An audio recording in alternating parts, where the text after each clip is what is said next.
at some point. Yeah, I'm about to text that to you right now, Sting. Or you won't be able to have any of my sweet meat. Uh-oh.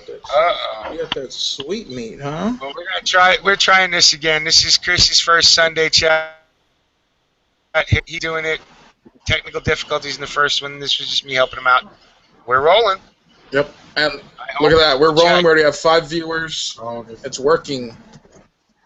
Is it working on the YouTube? Not yet. Check the mobile. Yep, it's on. All right. It's on. Let me check the mobile. And Real Girl, I'm working on it. Hold on. Yep. And see if I let it do that, if I let it load up, it'll let me back into the chat. There's a link that I just sent to you on G+. I just can't refresh it, so I won't be able to see the chat room itself. I can either watch it or I can get the chat feed. You know what I think I might have did instead of live now? I think I put for later. Well, it's all good, dude. It's up and running. All right. So tell your thing. Tell them what's going on. Okay, so basically, guys, if this other video doesn't come up, if not, we're probably gonna just delete it. Leave it. Okay. So I'm gonna take over the Sunday chats. I'm gonna take it over as my chat day, where I'm running it 7 p.m. Pacific time, my time. So that's 10 if you're back east, and 9 Central time, or whatever. But I just wanted to take over a day and start running my own thing and have it structured my way. And like I was saying on the other chat, I want to have topics where you guys as viewers can throw them out there. If you want to hear us talk about something, we can talk about it, or any one of the bartenders can talk about the topic. And today's topics, I wanted to do last week's news, what happened last week's in the news, guns and gears, because we might have some new guys, or not guys, but some people who got some guns or some stuff they just want to talk about on guns, and much more, because we always go off into rants, or who knows, we could just talk about whatever. So, all right, so back to what we were talking about, the whole entire Border Patrol being shot at. You know, it's unfortunate that the people can sit here and Border Patrol gets no respect out of the other side of the border, and they sit here and shoot at them to get them to lay their heads low so they can head out there and totally allow the people to come in. You know, and it just blows my mind that no one is standing up for these guys. And back to what we were saying earlier, you know, it might be legal in some places to shoot back, but as a man or as a militia, what if you're out there and they're shooting at you? You know, what do? Do you fire up at Mexico? Yeah, they're shooting at me. That's what I would do. But is there some sort of? Because I was thinking to myself, what if you did hit one of these people? And what if you killed them? What's the repercussion? Could you be sent to? Well, for me in Arizona, if they're shooting at me, I have every legal right to kill them, even if they're not aiming at me. If they're shooting in my general direction, I have every legal right to shoot and kill. Which I believe is the right way. You know, now it's Mexico. Fuck them. Oh. Yeah, but will we expedite people? Will we send them if they say, well, we want to get a hold of this guy? You know, what's I don't know the laws on that. You know, it's one of those things. It doesn't matter what the laws is. It matters what the president wants to do at the time that he's feeling like I don't know, whatever he feels like at the time, seems like. He doesn't give a shit about the environment law and everything. He pass everything. He bypass everyone. He pass everything. He make people think that he's banning AK-47 because it's a sanction against Russia. Putin doesn't give a shit about Obama. Point. You know what I mean? He doesn't. If you want to scare Putin, put a Banto aircraft carrier on the Russian, you know, the closest coast of Russia, and put a bunch of submarine, move your bomber close to their border. You know what Reagan or one of the other guys used to do in the 80s. You know what I mean? That's the way you scare the Russians, not with sanctions. The only people suffer with sanctions are the regular people. You know what I mean? Like normal people, not the people in charge. You know, like in every country. Think about how many years has been sanctioned Cuba. You know what I mean? If Fidel Castro was giving a shit about it, no. You know what I mean? Sanction doesn't resolve wars for sure. You know what I mean? If that's the way, if that's the real reason, you know what I mean? But just my point of view. I don't know. About the Mexican border, they shoot at us, I shoot them back. I don't give a shit. As soon as they put their feet in, they cross the border with their feet, with a uniform, they're pretty much dead. You know what I mean? That's who we used to work, you know what I mean? But it's my point of view. Nowadays, United States, not the United States, not all the people, but you know what I mean. Certainly, people. Hey, our president, the president, make it look like United States like a bunch of fools with no balls. You know what I mean? That's a problem. They don't even care anymore about United States. They don't give a shit. They do everything. If needed, like, what I'm saying? They don't even. I don't even know. I don't know if this country represents anything at the table, you know what I mean, United Nations tables, or one of these stuff, you know what I mean, where it's supposed to be an example of, of power and, you know what I mean, and I don't know, democracy and everything, but we don't even democracy over here. Could you even think we can give democracy to other country? You know what I mean? You know what I'm saying? So, I don't know. Fucking pissed off lately. I don't know. Just me, maybe. Especially today, I'm really in a bad mood. I don't know. Just me.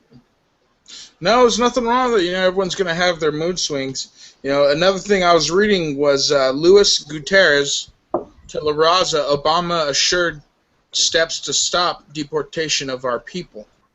And it says on Saturday, Representative Luis Guterres, Democrat of, I'm going to guess, Illinois, said President Barack Obama's deferred actions for childhood arrivals. So it's basically going to help them stay, prevent them from being pushed back, which we already all know this. The president doesn't have to sit here and buddy with the La Raza people to make us know that. Well, we all see it's happening. They're not sending them home. They're setting them free here. So what they're saying they're doing is giving them a court date to be shipped back, but they're not showing up to their damn court date. And that just, it frustrates me. It really does. Anyone have anything they want to throw on top of that? Just new voters. That's the reason why, mostly. If you ask me, new voters and an army with no trouble about shooting American citizens. That's what he needs. You know what I mean? Yep.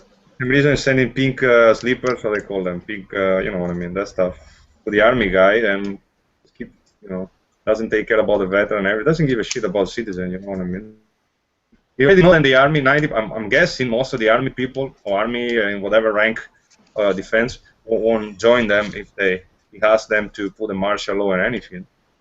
You know what I'm saying? So you need an extra help. You know what I mean? So where are you gonna find an extra help? Very easy, like what they used to do back in the time. When every country has its own mercenaries. So he has voters and mercenaries. Very easy. I don't think Americans will fire on Americans. That's what I'm saying. No. That's what I'm saying. They won't fire. You know what I'm saying? No. That's why they're letting these people come over here. Because they already know that most people won't be obey their orders. You know what I'm saying? Yeah. That's the reason why. You know what I'm saying? No. I totally agree. Hey, that's the basic stuff of the oath when you do your. I don't know about cops, but most of the people in the army are, that I know, are true Americans, and what I mean. There might be not 100% agree on what we think, but Right. Other than that, I don't know. I don't see people waking up over here. So mostly concerning, they think about the same bullshit every day. There's just a lot of ugliness in the world right now. I mean, like the other day, it's like I can't remember the last time I was actually warmed and amused by a photo that was shared with me. This little girl was kissing a baby elephant. It was like, man, if I could just stay in that frame of mind, for longer, right? Puppies. Yeah. I don't know. You gotta enjoy the little thing of the life, they said, I guess. But, Yeah, but that's why Mule goes outside shooting, yeah? That's why. Yeah, it's true. But then you start thinking about, oh, well, this is fun and everything, but this is a tool that's probably going to be used sooner than later. Yeah, well, at least we can, we got a chance to own one, you know what I mean, and use it and go outside with no problem. Think about all the states that have been losing all their basic right, you know what I mean. And now this asshole come over here, and that's it, covering this attempt to ban some certain kind of gun with a sanction. I'm like, yeah, good luck with that. You know what I mean? So we ban AK from China and ammo, but we're still importing 99% of the crap you buy at Walmart or Home Depot and everywhere is made in China anyway. So what is the sanction exactly? Exactly. I'm not You hit the nail on the head. Yeah, so I'm like, we are in business with China, who has the worst human rights record in history. Yes, sir. But yet we're supposed to care about some immigrant kids that they shipped in and paid to come here for us to pay for? Mm-hmm. Hell no. There's a serious, I mean, no. Serious. Yeah, there's a serious problem if. Sorry, serious mental disconnect though. Your iPhone's made by slave fucking labor, and if they don't do it well enough, they're gonna get murdered. Yeah. Right.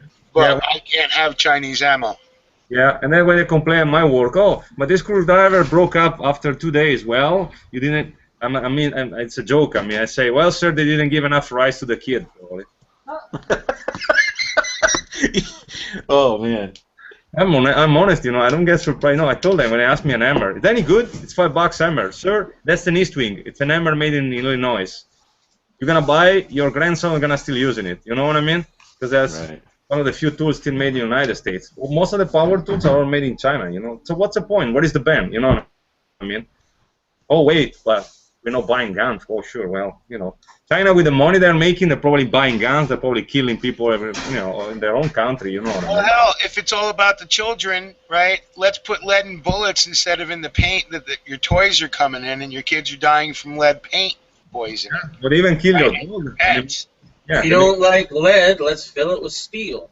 Yeah, I'm okay with that. It's so stupid, And then you got a video like the other day, Jim Fuller was posting a video and was like pretty much showing the finger to the president. It's like, you know what? Fuck you. We can make our own one over here nowadays. Everyone, think about the third world country when they build rifle in a little shop. You know what I mean? The piece of machinery and everything. You know what I'm saying? It's stupid. It's you're pretending to show it like a sanction to them. I'm like, it's ridiculous. Come on, really? Fuck. So, Liberty Factor in the chat said there'll be plenty of Americans that'll fire on Americans. I don't know about that.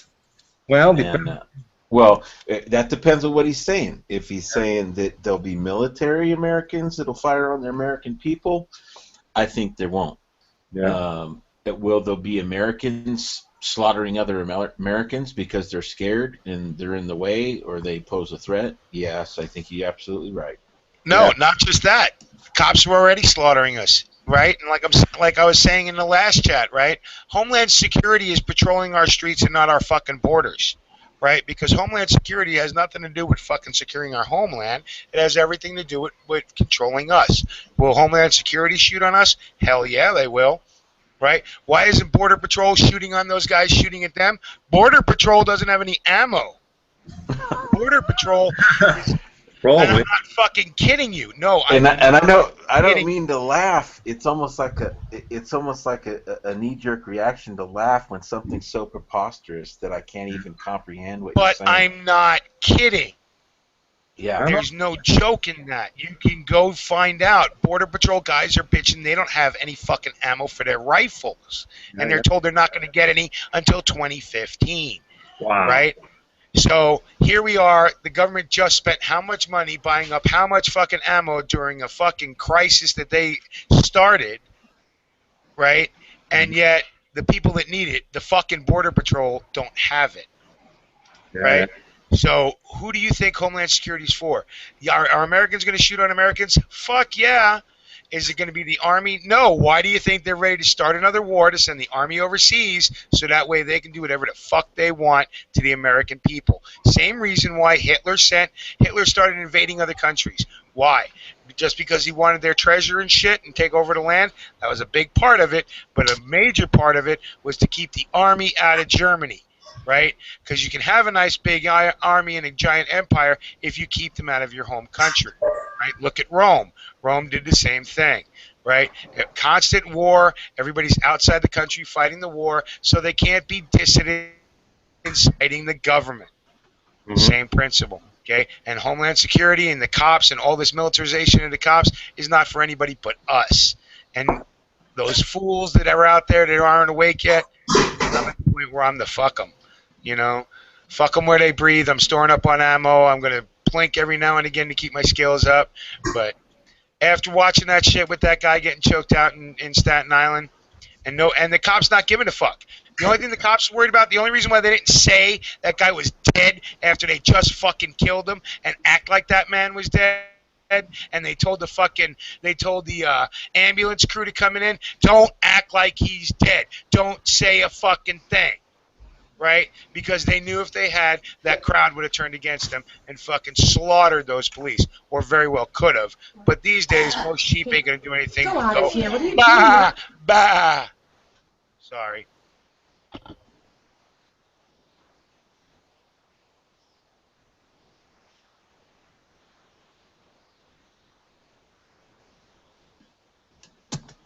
Let me do a shout out to the room.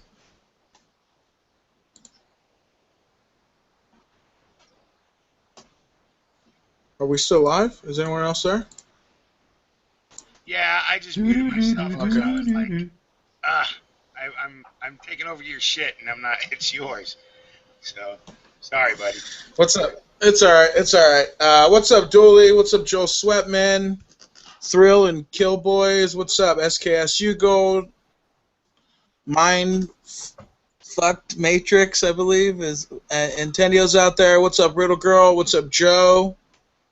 69 Bones. Looks like Rebels out there. Kansas Hillbilly Prepper. Liberty Factor. And let me refresh one more time just to make sure. And yep, that's it. That's all who's out there. Yeah, you know, like Mel was saying, it's to the point where they realize that the people are on such edge, and I truly believe they might have got riled up. Done anything? Probably not. You know, they're sheeple. Realistically, most of these people don't care. You know, they just want a good video. You know, it makes great video so they can get YouTube hits. And it blows my mind that guy was killed there, and the dude was just sitting there videotaping it, just letting him get choked to death. I realized that you know, he didn't want to get involved, but shit, if I were to see someone getting choked like that, I don't know if I could not go kick somebody. You know, say, hey, what are you doing? Stop choking him, at least. I don't know. It's frustrating. In other news, there's other video out there. If you go looking, you can find out about it. This just happened Friday, by the way. But yeah, if you go out looking, you can find the video. The people in the neighborhood were shouting, were surrounding, watching, videoing, whatever, right? But we're all programmed these days to not do anything. You know, you see it all the time. You see it in video all the time at like any big event, right, where somebody gets a little rowdy, cops jump on them, they start thumping them, right? Everybody's yelling at them, stop. Big crowds around them, but 3 cops are there going, "We'll arrest you next. We'll arrest you next." People don't understand their power when they're in numbers. Absolutely. Look at they carry what, 2, 3 handcuffs at the most. You got 15, 16 guys out there. Nobody. If that whole crowd, that whole neighborhood would have jumped on those cops as they were doing that, or even came in closer while they were yelling at this guy and started getting more and more involved and saying, "Fuck you, you ain't taking him nowhere," right? Well, then they would have backed the fuck off. Then they would have called their all the rest of their gang, and they would have come against the whole fucking neighborhood. But at least somebody would stand up, right? Instead, this shit happens every day all over America. Who filmed that whole thing with that guy? Who's standing there filming that, watching this happen? His neighbor. I don't know. So is he had the sense to stand there and film it for the trial, but didn't think to jump in and help. That's fucking ridiculous. But this is the thing, Kate. They're all programmed. Most Americans are programmed not to do anything. And the first one that does step up too is going to get beaten down, right? They're going to get taken down too. It needs to be done in mass. right? Because even if one guy, the other day when Chris was saying he needed to jump over there and talk to these cops about how they were treating the homeless, if it's just you, the cops are then going to turn their attention on you. They're already riled up, and they're going to beat the fuck out of you. If it's you and 50 of your fucking friends doing it at the same time, everything changes because now it's a threat to their life, not to yours. No, I agree, but you know that's usually how these things get started. That's how riots get started. One guy throws a bottle. You know what I mean? It's kind of, you know, the onus is on every one of us to be that guy because everybody's waiting. Oh, well, who's the first guy who's going to jump up? The first motherfucker jumps up, and then another guy. Yeah, you're right. But yeah, everybody's afraid these days, you know, Kate? I mean, seriously, especially in places where, like that neighborhood in Port Richmond, Staten Island, right? That's a generally lower middle class to poor neighborhood, right? So these people are used to seeing cops all over the place, right? Right. And the big man's biggest problem was he interrupted the cops. He did the cops' job for him like he should have in the neighborhood, right? Two guys were scuffling. Somebody called the law. He broke it up. They went away, right? The cops had nothing better to do, so they go fuck with him. Well, being we're here anyway, we gotta justify our existence, so we're gonna arrest you for fucking selling loosies, an individual cigarette that he took out of his pack that he was selling for 50 cents. And their bitch is that the city didn't get their cut of that sale. It's not, they didn't even get he was selling untaxed cigarettes. It was taxed as a pack. Right. Right? But he was selling it on the corner every once in a while when somebody would come up and say, hey, you got a cigarette? He'd say, yeah, 50 cents. And that's what they're talking about. That's what he fucking died over. Yeah. Good Lord. A fucking human being died over that shit, and nobody does. They film, yeah, and they're all afraid, and they're all gonna want to get YouTube famous or whatever, you know. But most of it is they're just fucking sheep. They're bah. The dog told me to go over here. I better listen.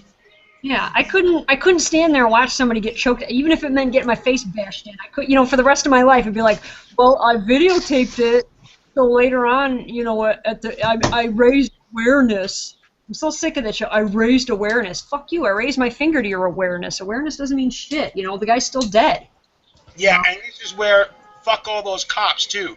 Because if those cops were human beings, they would have arrested those other cops for doing that shit once they figured out that dude was dead. Right. Yeah, but that goes to their training. That's by the book. Those cops will be, you know, they did everything they were supposed to do. No wrongdoing.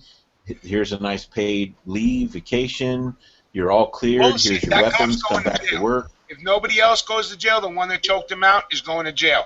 Because it's been NYPD policy since the fucking 90s to not be putting your hands around anybody's neck for any reason. Wow. But the knee to the back of the neck is fine. I mean, yeah, but the chokehold is not. So just to let you know.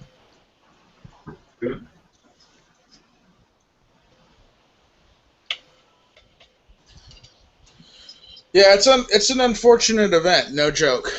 Someone to lose their life over something so stupid, 100%. You know, when do the people stand up?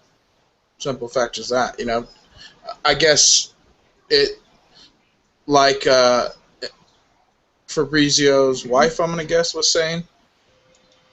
Yeah. You know, who's gonna be that first person that throws the first stone? Because everyone needs the leader. You know, people are, like Neil said, they're sheep. But you can piss enough sheep off to where they'll start running in a herd. So someone has to be that leader who throws the first rock or who goes and tries to put hands on to a cop. And yeah, but there's been plenty of movements, man. Yeah. Where people have stood up, and then the cops will just turn around and burn a whole entire block down to get one group of people. So I mean. In Philadelphia, Pennsylvania, in the 80s, they did that. They burned a whole neighborhood to the ground to get 20 people. They killed in the 90s. What do you think that fucking whole Waco thing was about? All the other bullshit aside, they stood up to the government. They had to die. Yep. I'm surprised Clive and Bundy isn't dead yet. So am I. Wait, that's coming. Standing up to the government the way he did. What's the status report from Tony? Has anybody heard from him? I haven't heard from him. I sent him a link. Actually, I should send him another link. They wouldn't do anything while everybody's watching that guy. They'll just wait, about another few months. Everybody forgets about it. We're on to the next crisis, and then he had a tragic accident, slip and fall in the bathtub, and got 3 bullets lodged in the back of his head somehow. Well, the last that I heard, they had a warrant for his son, and a lot of people pointed out that could be tricky if they go and do a SWAT, because SWAT is the one that does warrants now, serves warrants, and if they show up there at the SWAT team, and the militia's still there, it could be a tricky situation.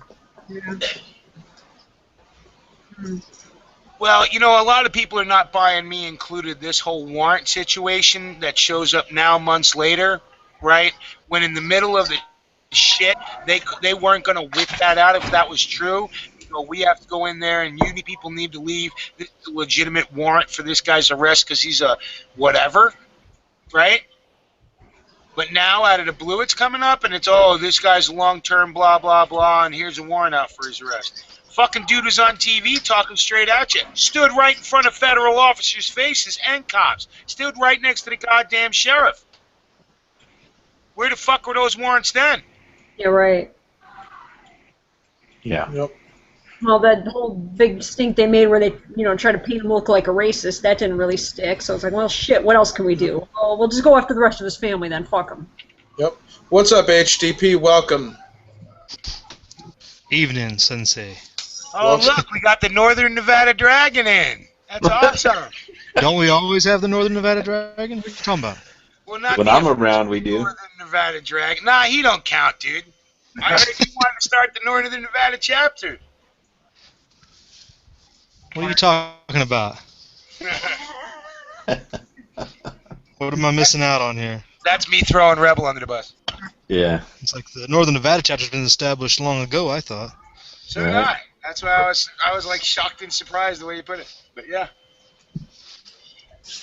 Well, no, I heard you might start up a Northern Nevada militia chat on the Dragon if possible. Get some of the guys that you've been that have been talking to you a little bit, and they'd be you guys more than welcome, is what I'm saying. This is Sunday's Chris's chats now, so. I think we're talking about more having a channel to just like the other militias do, to have just more to communicate what's going on and what we're about and stuff. Mm-hmm. Hey, and a recruitment channel. I'll be honest, man. I've been trying to get, this is why I always welcome Wild Iron's part of us. I always welcome militia guys in here. We've had people that said they were part of each of the 4 parts of the California militia. Even though I think all militias are infiltrated, because they are, I do not deny the need for them, and I'm not going to take their voice away. This can be their voice as well, you know what I mean? It's not going to be just an exclusive militia voice. It's constantly going to be a soapbox for everybody, but they're as welcome. Very true. Mm-hmm. Very true. So no, what we were talking about is we're going to put a channel together for the militia, so that just like the other local, so get information out and as a recruiting tool type thing. I think that's a great idea, by the way. Not that they give a fuck what my Illinois says. So. Sorry, Right. Chris. It's a very good idea. It's all right. So, in other news, liberals are furious about that the Detroit police chief credits armed citizens for the drop in crime. Okay, so these liberals are apparently getting super pissed that, I don't know if you guys have heard, the police chief gave a huge credit to 37%. There was a 37% crime rate drop in robberies and 30% crime drop in carjackings. And he gave credit to all these people who are out there carrying now, concealed carrying or even open carrying. And they're getting extremely pissed because this is not what they want to have posted out there. They want you to think, hey, guns are the problem, not people who don't care about laws. So I was pretty happy to see that that they're out there, and someone is finally doing the right thing. This police chief is giving credit to where credit is due. You know, especially Detroit, which is notoriously was destroyed by the Democrats. You know, it was destroyed by the Democrats and the liberals. And to see the crime rate dropping and the police chief to give credit where credit is due, it just blows my mind that he's standing up and doing the right thing. How does that make you guys? I mean, have you guys heard of that? He'll get fired next time around. You think so? Well, now if they can just turn the water back on, then we'll have something to cheer about. Well, Yeah, the problem with I humanity... give a fuck about dropping crime and your gun rights and all that bullshit. The problem with humanity is no matter how much freedom you have, usually people want free shit more. And even though they'll remember for a little while that Democrat really fucked everything up for everybody, now the city has gone shit, the next candidate comes along and say, well, it's not your fault and I'll take care of you if you vote for me. They'll vote for them again. People are retarded. Yeah, that's true. People are dumb. So. Yeah, especially in that sense. I mean, how do you think they destroyed Detroit? They kept giving out free shit.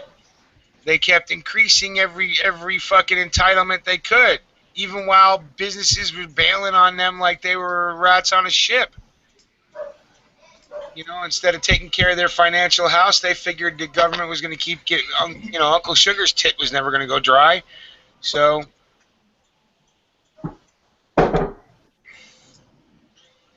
Yep, Yeah. That's true. You know, you don't think that because they can always print more cash, so you don't ever think they're going to go out dry. Most people don't even know how the fucking Federal Reserve works, anyways. They just think it's money. Again, people are stupid. They don't want to know. They don't want to even bother reading about it. They have no interest in it because they're stupid, and they rather put their attention towards the newest thing that Miley Cyrus is wearing.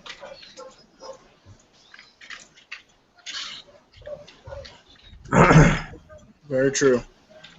Well, I mean, we can point fingers all day long, but the bottom line is, what are we doing to the people that are awake and understand?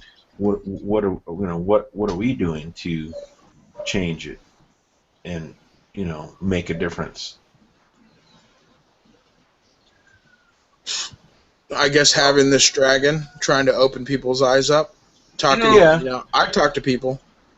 The dragon is good for a little bit, and I love the dragon being able to talk to you guys, and it's great for us who are already kind of in the know because we learn new news articles this way because none of us really trust the mainstream media, even Fox, so this is great for us. However, every once in a while we might get a new person, just waking up, but I really think if you want to make a difference, go to your family and friends who aren't awake yet, and don't start off with 9/11. Don't start off with the moon landing. Don't start off with JFK. Just start off with some basic stuff that you have the most proof of and is more on the lines of, hey, look at this police brutality. Isn't this bullshit? Because don't we have the right to the Fourth Amendment of unlawful, searches and seizures and stuff? Start with that shit.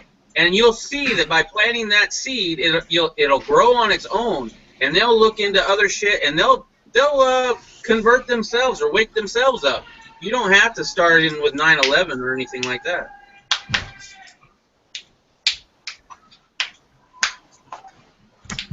And don't forget to tell them to join our local militia. Right. Actually, I would tell them not to do a militia per se, but hey, have a zombie hunting party club or something. No, I didn't say start one. I said join theirs, the local one. If you're prepared for the zombie apocalypse, you're prepared for SHTF.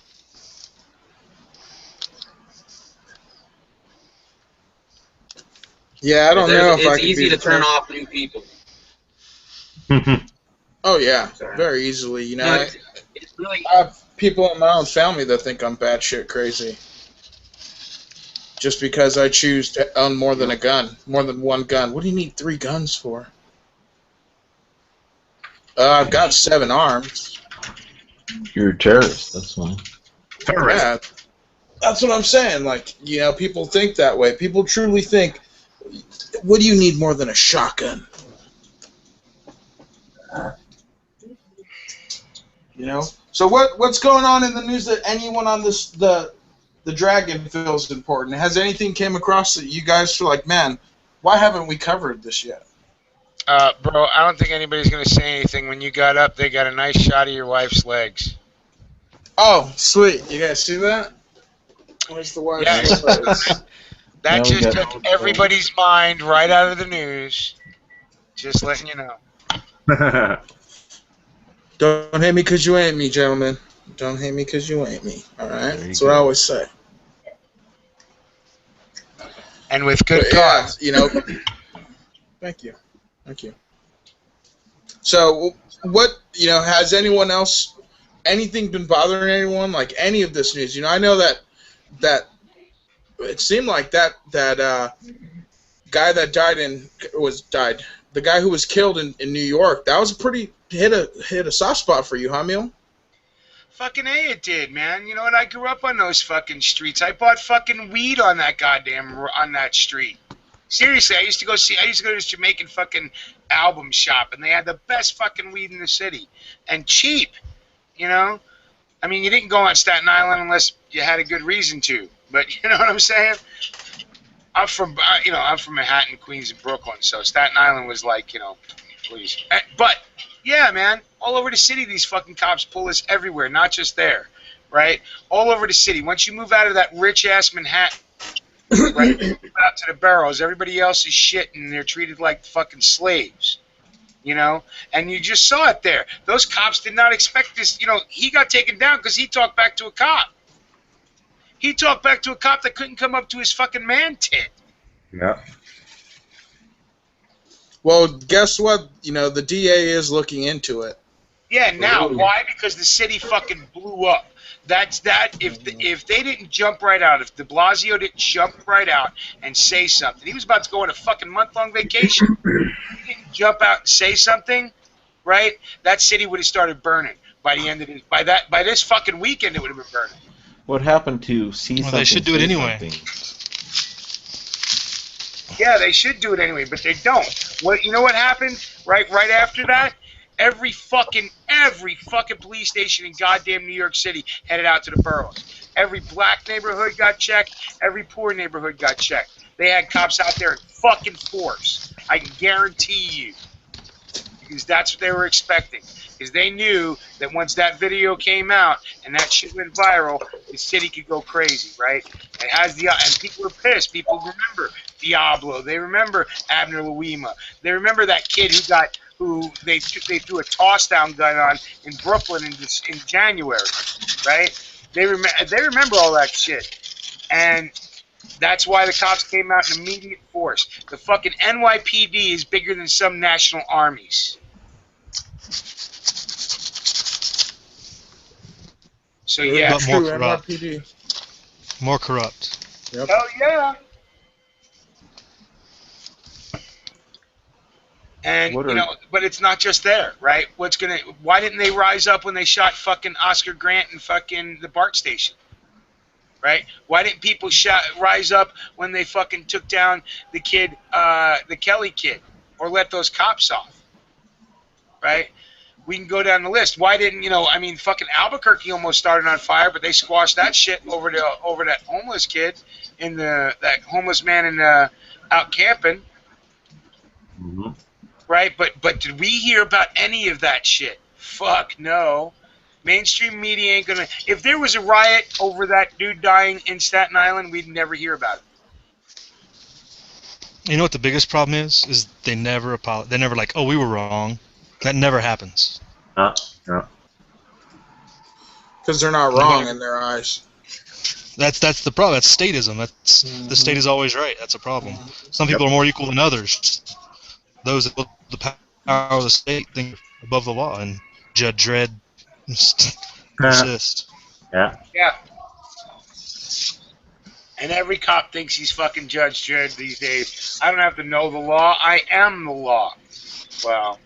I mean, some bad stuff's happened in Iraq and Afghanistan, but if anything like that ever got caught on video, we would be. I mean, you would never hear the end. I mean, the guy'd be buried. He'd be under Leavenworth, if not worse. You know, and he should be. That's the way it should be. Yeah, and this motherfucker should be in Gen Pop and Rikers, and he wouldn't need to worry about a fucking trial. You know, because I'll tell you what, he should be so buried under the fucking tombs. And those of you from New York know exactly. If you live in my New York, you know what I'm talking about. But I'll fucking tell you now, man. That cop, even if he goes to, he's on paid vacation now, right? They took his badge and his gun, but he's still being paid by the NYPD in the event of this investigation, right? And remember, he's going up for a procedural crime. He's not going to go up for murder. He's going to be fired or whatever over breaking procedure of the NYPD. Wow. And when he's fired from there, he'll still be able to get another law enforcement job in a different county or a different, area. Right, and he's still protected because you are unable to sue a cop that's doing his duty. Right. You know. So yeah, Called it's all union. kinds of fucked up. Shit's happening in California. I just read an article about that a couple of days ago. It's, you know what? Isn't there a site that lists these cops' names? I'm sure there is. I'm sure there is. And you know what? When people stand up, maybe they'll know it. I know where all the cops live in my area. So, don't have that many cops. There's Yeah, 20. but you don't want to shit in your own house. You know what I mean? If my house starts shitting on me, don't think I fucking won't shit in my own house. Well, yeah, I'm talking about if they're shitting on you, yeah, of course. I don't live in New York City. I ain't worried about the cops in New York. I mean, I'm pissed about the cops in New York City. But I ain't worried about them. Why? Because I don't fucking live there no more. I was smart enough to get the fuck out. Right? Yeah, but sometimes you just got to stand up for somebody else, just even though it's not.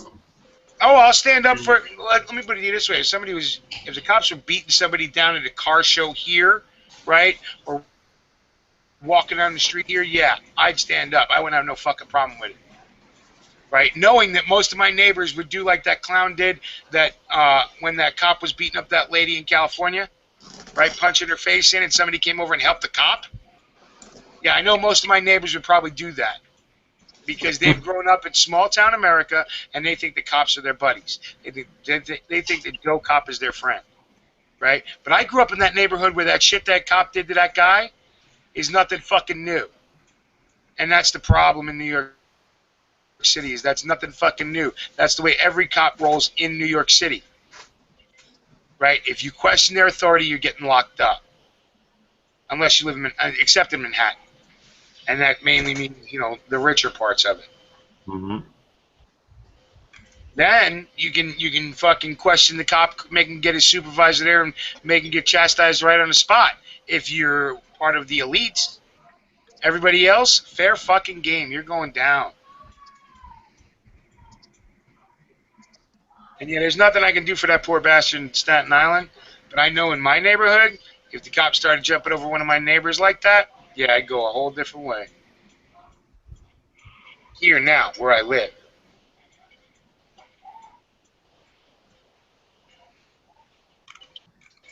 And there's so many more cops now in New York City. They're so bolder, right? Because they wouldn't have done that when I was growing up as a kid in New York.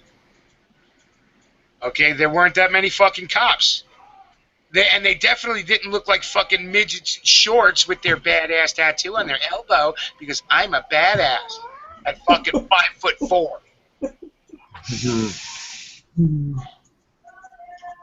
And you notice they had to come get a cop that was really his size. If you keep watching that video, you'll see it. They had to get a cop his size over there to do crowd control, the man they murdered. Yeah, the guy was a big dude, man. Yeah. He was a big dude, but when they got numbers, size doesn't mean anything. The bigger they are, the more noise they make when they fall down. No. Here's the deal with that. It was because he was a sheep too. Okay, everybody's gonna fucking yell at me for this, right? But he didn't fight back. That was the problem. If he'd have fought back, they wouldn't have took him down. If they would have took him down, they would have took him down through that plate glass. Those cops would have been fucked up. And if he would have went on a just testosterone rampage, a guy that size, it would have took a lot more than those fucking 4 cops to bring him down. But he wasn't fighting them. He just wasn't doing what they were telling him to do. He was peacefully resisting. Yeah. If he was fighting back, they didn't need more cops. Yeah. Well, Probably that's wouldn't have killed him. that just goes to show people that, you know, going along to get along is going to get you killed just as easily as resisting. Yeah, that's a big problem right there. I mean, that's scary. Yeah. And that's why, you know what, better to die fighting than on your goddamn knees. That man died on Take his some fucking with you. because he didn't want to fight back because he's so the system has so got people like that tuned to not fight back against the uniform that some 4-foot motherfucker could kill this guy.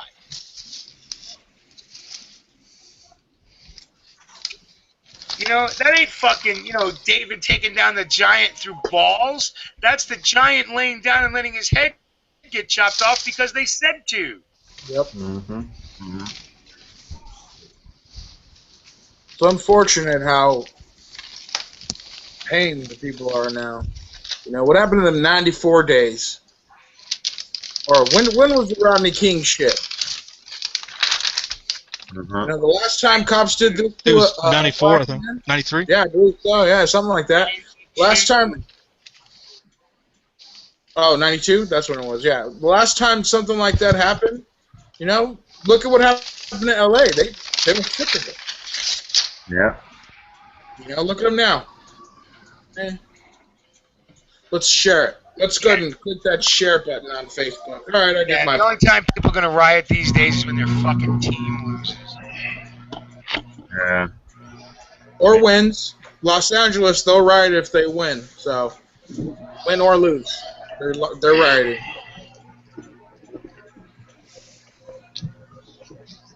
So what's the chat room up to? Let me go ahead and do a shout out in the chat room. All right. So let's see what this chat room is up to. We got Barry Wood out there. It says, "F the police." We got Benny Benillo, I believe. Benalo would be the if Benny's out there, it's Benalo. There we go. It's Benny Benalo. Morty's Jason Brumfield is out there. Julian Moore, Kansas Hillbilly. Chad Dooley. Thank you for. Say hi to everybody so they can see the whole family's here. The whole they're actually sitting around listening. So they're not watching TV. They're not out playing video games. They're sitting in the kitchen with me listening. So yeah, you're right, Giuliano. I know you're bullshit. I'm glad you're getting fired up about it. Well, do you know how many people, that one guy may have killed him, but do you know how many cops were there when it happened? Like, you fucking could have stopped it. Moral fucking compass here, bitch. Moral fucking compass. Okay. And that was my daughter, Stephanie. So there you go, Juliana. Everybody said hi. There you go, Juliana. Yeah, you're right. We have to start at home. We have to teach our families. We have to get our families TV. They're not out playing on us. Video games. They're sitting in the kitchen. You know? So that was just to answer Juliana's question. I'm sorry I interrupted you there, buddy. I think you were on Chad Lilly or somebody. I was on Chad Lilly. Chad Lilly, I was going to say thank you for getting the link out there so everyone can see it. Looks like we got Untrained Civilian Goofball, 69 Bones, Yankee 4, and I believe I'm all caught up there. Yeah, Yankee 4 was asking where that link is. If you look up in the chat a little higher, Yankee 4, Chad Lilly posted it.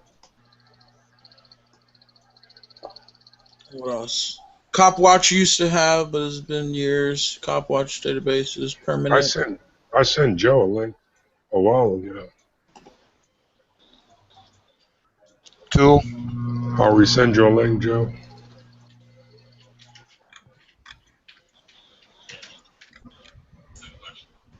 Yeah, you know that I feel pretty passionate about that too. You know, like we discussed the other day when I seen these cops messing with the homeless, it really upset me, especially on a hot day like that where they're just trying to stay out in the shade. You know, there's trees there. You know, this is obviously a way more unfortunate event to have this poor guy killed over something so stupid. But actually, it happens all the time. I mean, All right, bro.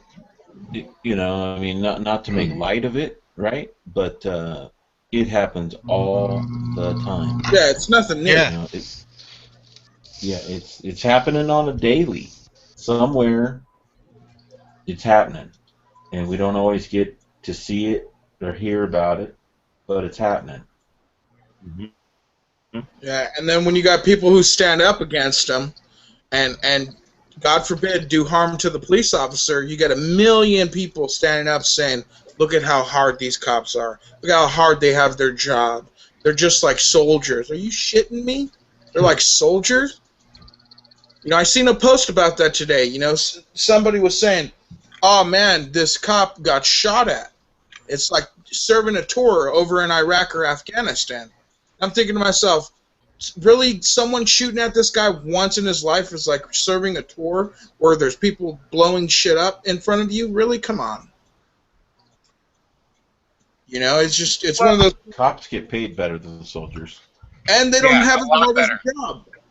Yeah. And they don't have as hard of a job. And you know what? Here's the thing. Remember, just the other day, a cop got assassinated in right across the river in Jersey, right? And another one got hit in Cleveland, Ohio, right?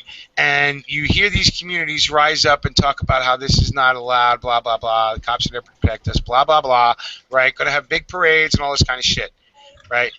Bullshit.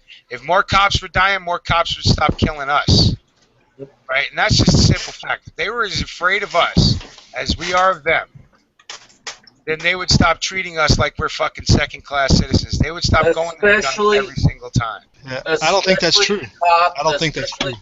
Especially the cops who are getting away with this shit. You start targeting those motherfuckers, Thank you. I don't think it would stop. I think they would lock it down even harder. I think that's when they would. That's what they want. They want the reaction so they can lock down the police state. The administrators, the commissioners, and stuff like that, they would be like, all right, lock down. You animals are out of control. And that's what they want. We were already that way. I mean, look at it. This guy gets murdered in fucking New York and nobody gives a shit. Homeland Security is wandering around fucking big, not even big cities. Fucking Dayton, Ohio. Fucking Homeland Security's patrolling the streets, letting people know that we're there to keep you safe. They're the ones who are fucking out of control. They're the ones who are fucking... What's the other way to change it? I don't know any other way to change it. What, lock them up? They're not going to do that. They're doing their bidding. They like the fact that those people that you're talking about like the fact that most Americans cower when they see a cop. Cower. Yep. Just like when they fucking got somebody pulled over, the whole fucking traffic stops just because someone's fucking pulled over. Ugh. Well, let's put it this way. Space Buns, right? Now, I know a lot of people might not like her, but she had an incident when she was moving from, just before she moved from California to Arizona, and she told me the story, and it's a telling one, right? Cops had pulled over a family on the side of the road, and they're stripping everything out of the van. She pulls over behind them, starts filming, asks the people if they're okay.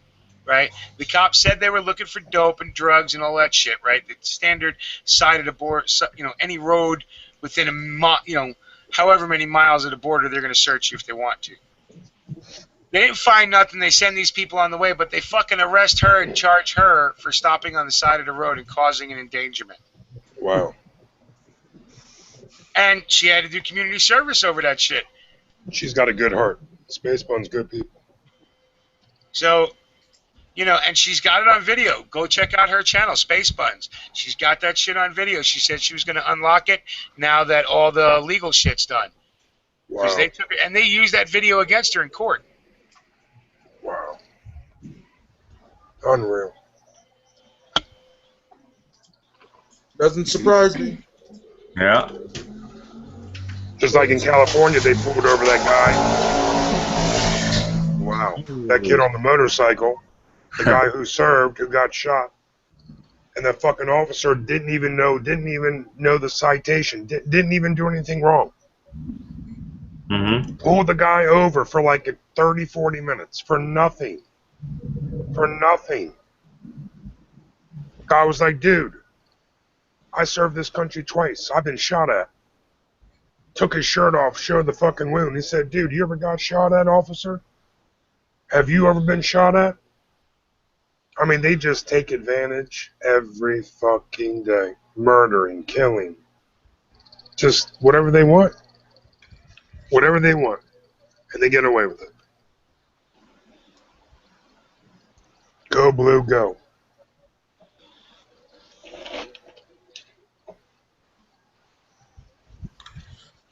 Blows my mind. Hey, Juliana posted, everybody wanted to know if there was a National Information on Police. Yes, it's called National Information on Police. Juliana put the information down in the chat room. Thanks, Juliana. Obviously, one good cop out of the 5 didn't do no good. No. Fucking all you're gonna do is sit there and say, "Oh, he can't breathe. Lay off." Really? Get physical, dude. Get him the fuck off. You're fucking choking the man out. He can't breathe. Choke your fucking fellow officer out. See how he likes it. Mm-hmm. Oh, hey, we were live on that first chat. We weren't on Google. We weren't on YouTube. We were on Google Hangouts when we went live. There we go. Oh, okay. Just to let you know, Chris. And so what I always do, sorry, I know we're breaking up it's right in the middle of a good talk or whatever, but little house cleaning here to help Chris next time. Start it up in YouTube, and you'll never worry about going on YouTube again. It does all the rest of it automatically, right? The Google Plus Hangouts, all the rest. Okay, someone's going to have to show me how to do that then, so...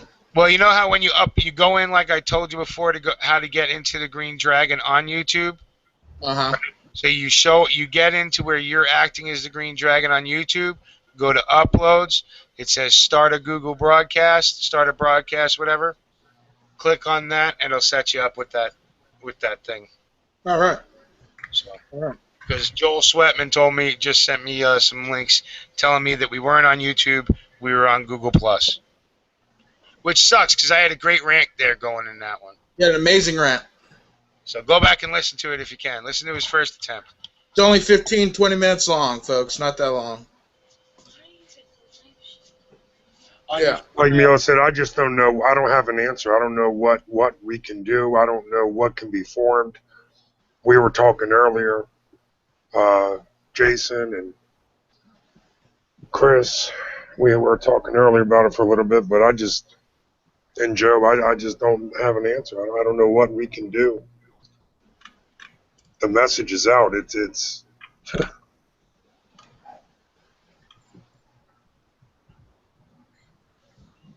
Yeah, people know, that it's not like we're the only ones talking about it. We're just the only ones getting in a group together and talking about it. People talk about this stuff privately.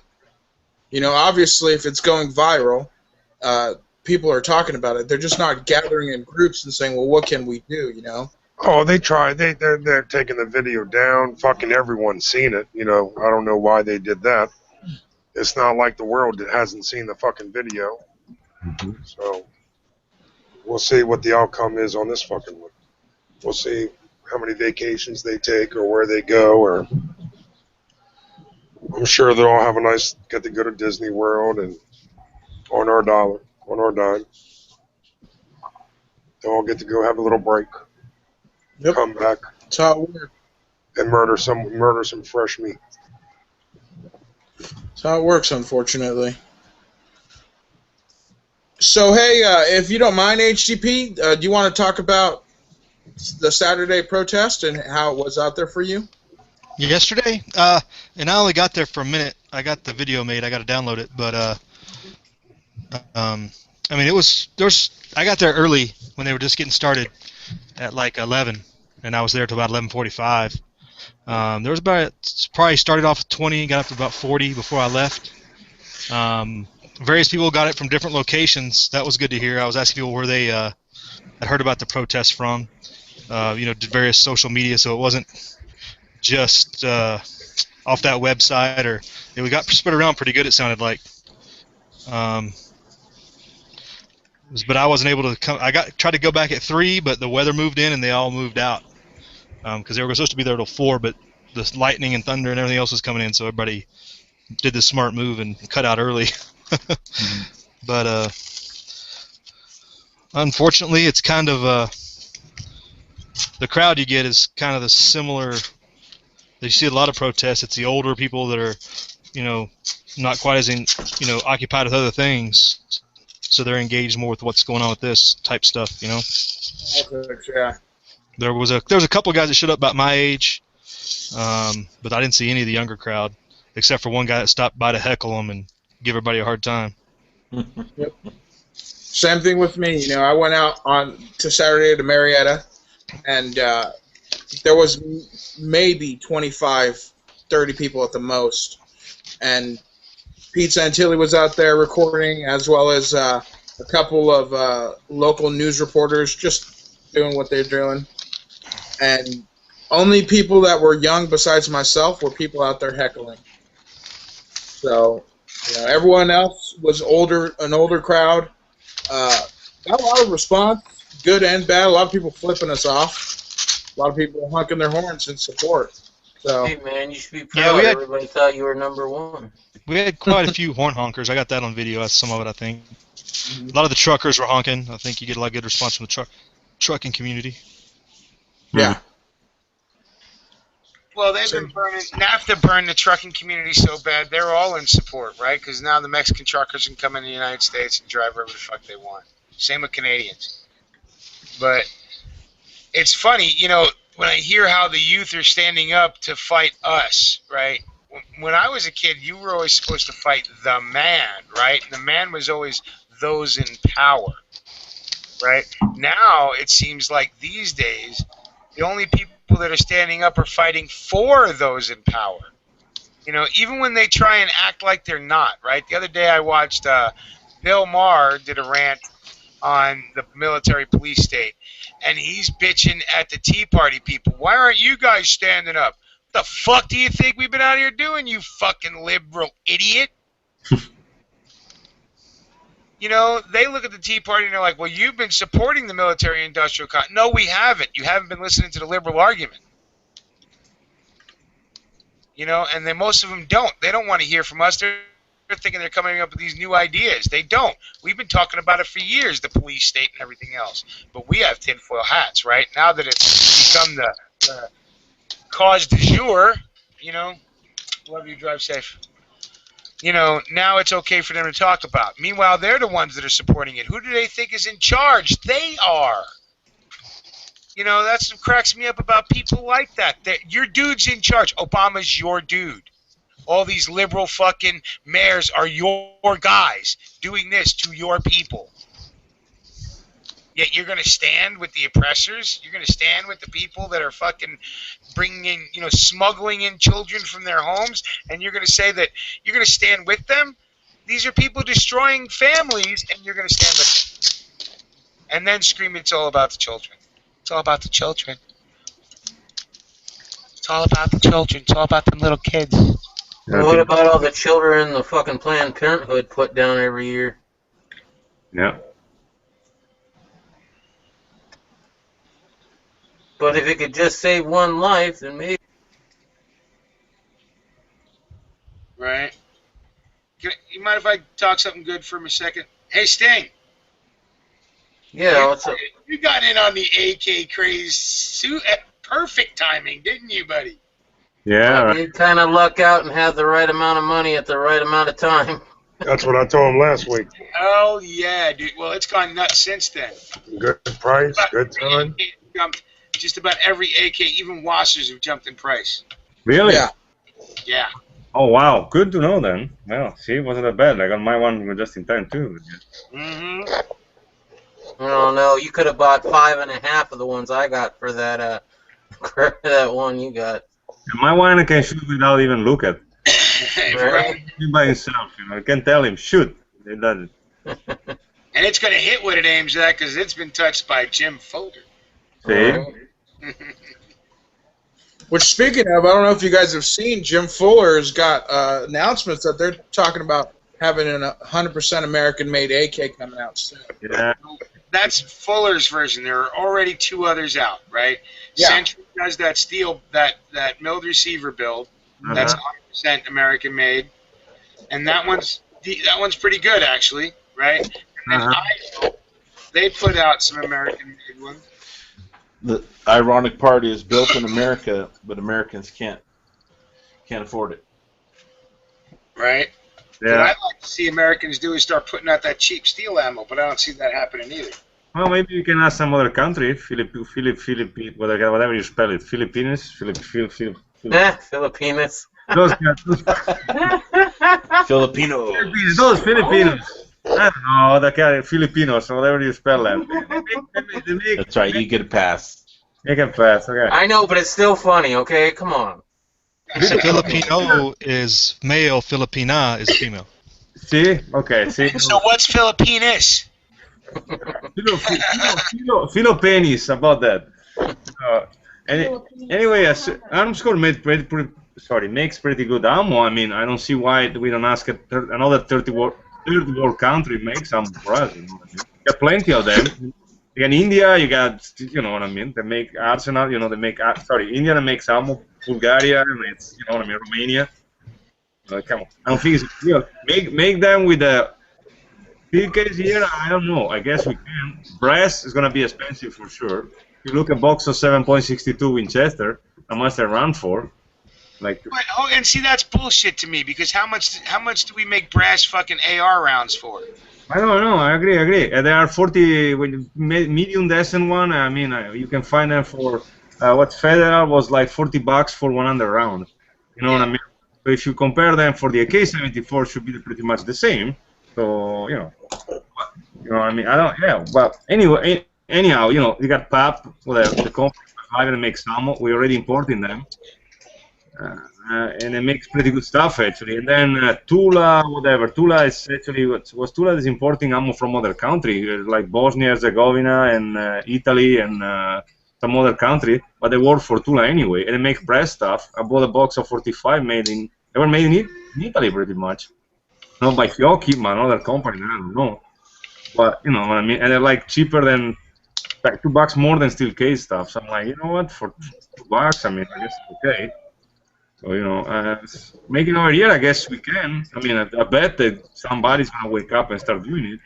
Oh, I think somebody already did. The second they banned it, somebody overseas, Poland, like you said, Bulgaria, Romania, the old Yugoslavia, right? You got Serbia, and then you got Bosnia Herzegovina, and, you know, Albania. I bet they're all kicking. They're ready to start selling shit to America at any time because it's like free money to them. They all build these under their dictator. Yeah, they're sitting on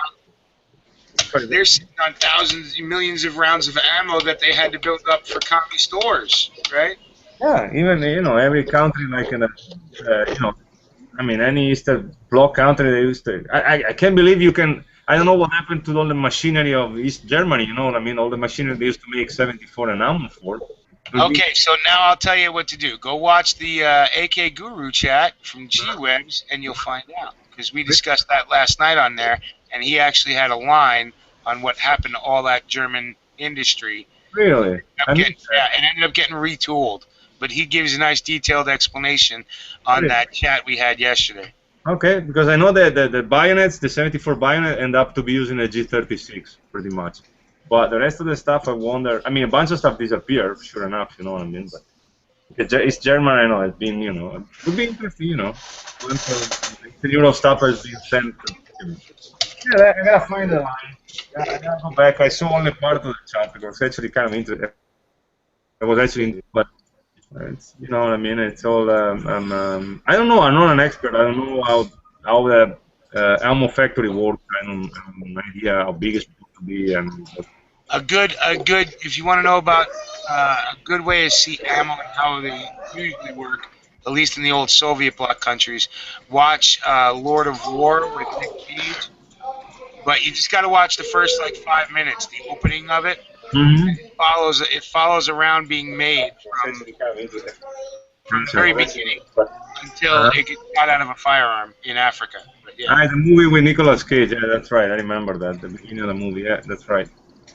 But you know what I mean? It's I mean, you know, it's American are smart people. You know? And gun people. I mean, gun people in gun business are smart people. You know, I know that we're starting to import Red Army stuff. I don't know what it made. What it made Red Army? Looks like it made. What it made in Russia? No, I don't think so. Right? Romania. No, that Red Army standard is made in Ukraine and Romania. See?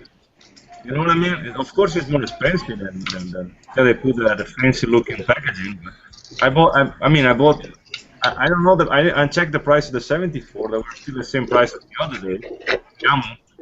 And it was like 700 and something round for 199 bucks shipped. So I mean, it's still decent. I mean, I haven't seen that the price goes up, but probably because the 74, it's they already yanked it enough, I guess.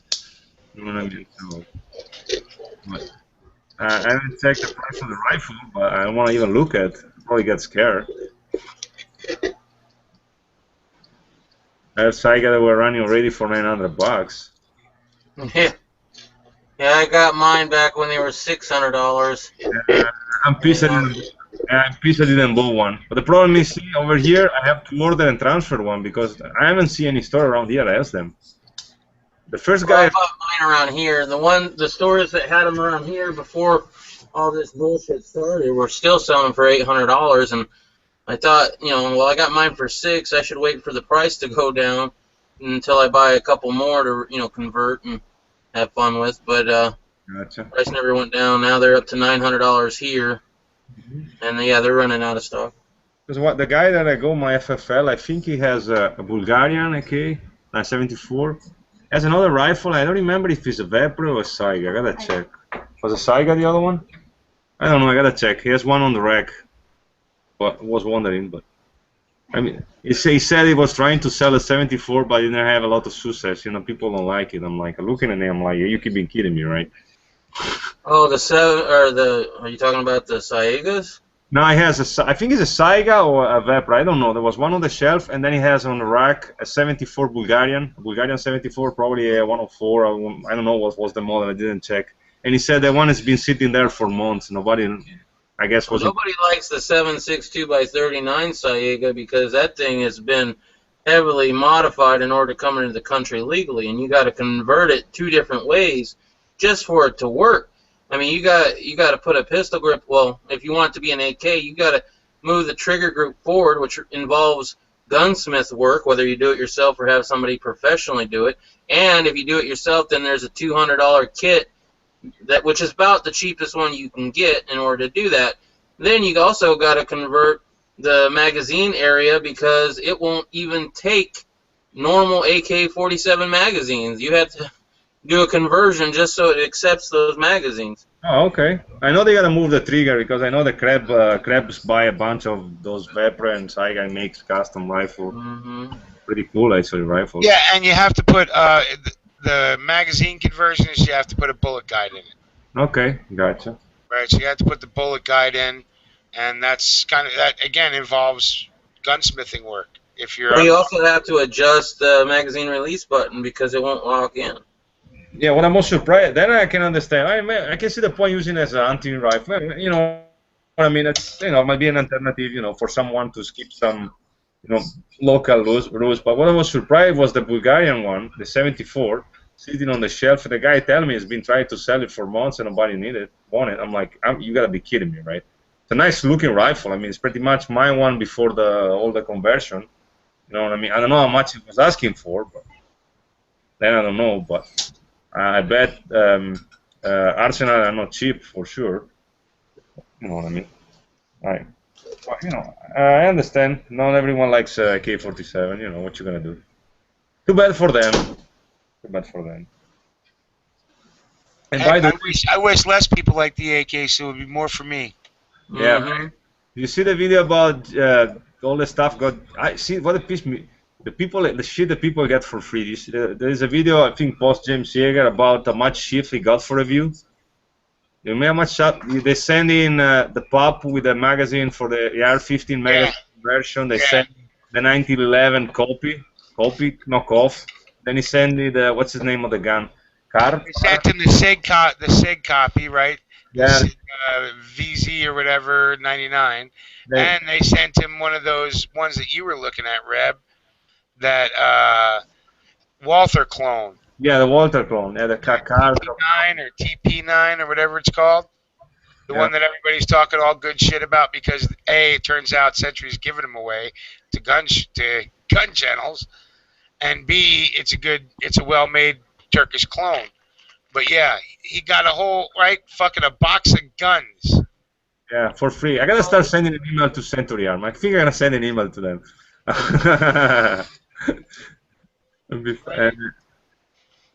I never know. Well, you know, some company they send you the rifle for an evaluation. You know what I mean? They send you one through your FFL. You can test it, then you send it back. It's kind of cool. I mean, somehow, you know what I mean? One company actually proposed me wants to do it, primary weapon, but I'm like, what's the point? Testing it, don't keep it. You know, even fun, right? Well, they'd only try that with me once, because if I got to go through a NIC check, you gave me this gun. What are you talking about? Yeah, I know, but you know, it's. Thank you. Anyway, I gotta try to do the same. You know, so I'm looking at video and like keep pulling guns. I'm like, what the fuck? You know what I mean? It's like $300 a piece at least each one. Like. Hell, I was looking at that Pat pistol, right, with that, but I don't know if it's the concept great in my head, right? Yeah. It's a 5.56 Pat pistol, takes the AR magazine. Sounds all good, right? Yeah. Well, not the mag pull. You said the mag pull are tight. You said the mag pull don't work on that one. Well, you know what? I don't mind tinkering with a magazine if I need to, right? So it's not a big deal. Or even tinkering with the mag well, widening it out a little bit on the inside if you need to, right? Mm-hmm. But I don't know, like Reb and I talked a bunch of times, you know, you don't know, you've not heard anything about this, so you don't know if it's going to last a week, a day, a month, a year, right? Yeah. Oh, the pistol, yeah. All the other stuff that it has over here looks pretty good. The 1911 looks pretty well weighed. Yeah, but that magwell is plastic. Yeah. Going into a steel AK, could it be a fun range gun? Sure, but would you want to take it? Would you want it to be a gun that you're going to use? I couldn't do it. I decided not to. I went with the regular 7.62 Pat. Yeah, I think it was Urban Tiger 74. He has the pop with the stock and everything. But with the fake suppressor, I think was that one, and with they use a 5.56 magazine, but those are not. I don't think they are the NATO one. They are the other one, the Yugo one. I don't know. Right. Yeah, is the regular AK magazines designed for 5.56? Yeah, because they used to make them. Because a bunch of Eastern Europe countries, when they joined the NATO, they decide to, you know, keep the AK. Well, the same magazines fit in the Polish Archer, which is supposedly a really good AK. Yeah. Right, variant, like one of the top of the line, but it's a 5.56, so very few people know about it. Yeah, it's one of the first actually they start to make without license from Russia, because most of the AK-70 for 47-74 they used to, the Eastern Europe country, except for few of them, they used to pay the copyright to Russia pretty much. They were forced to make them, you know, pretty much. But and then and everyone started to make their own one, you know, like Hungary used to change the design and everything, so Walkers. But Poland makes good gun. I mean, Radom is one of the best. They used to make a helicopter part for Augusta, the company, Italian company over there, replacement part. So they make pretty good. I think they make pretty good gun. If I had to pick up another AK, I mean, quality-wise, I would go for Bulgarian, pretty good, Polish, Yugoslavian. It's German, but you can barely find them anymore, of course, and so you can even consider in the market. But I mean, most of the Eastern Europe countries were pretty good. I mean, with their stuff. Anyway.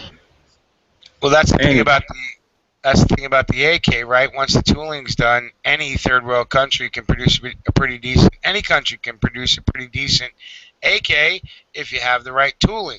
Yep. That we should be able to produce the world's best, right? But I think the problem that's going to happen with America is we're going to try and over-design, right? Mm-hmm. Tighten up those tolerances because we like tight tolerances here in America. Yeah. And that's going to be a big problem. Yeah, it doesn't work with the AK. Yeah. Because when you, I'm pretty sure I think the next show is gonna be interesting because with all these bans that we had lately, you know what I mean? This new situation in the world, you know what I mean? It's gonna be interesting. Gonna be a bunch of companies won't be there, and ain't gonna be there. You know, of course, all the Russian coalition stuff. You know what they call it? All the Russian companies that were involved with the ban won't be there. The ammo company, maybe not even, probably just for make, you know what I mean? Well, it's gonna be interesting. Maybe it's gonna be a bunch of news, you know, a new company with a new idea, you know what I mean? It's about time that the market is, you know what I mean? Look how much stuff they made for the pop, you know, lately, how many product parts, you know what I mean? There's gonna be a bunch of new stuff on the market, I'm guessing. I mean, everyone is looking through, you know, even Magpul used to be, IR-15 only, you know, now they make magazine, grips, you know what I mean, you name it. I'm saying, so, I don't know, I guess it's going to be interesting for sure. If there's going to be one, you never know, it's in January, I don't know. So, you never know what's going to happen before January. I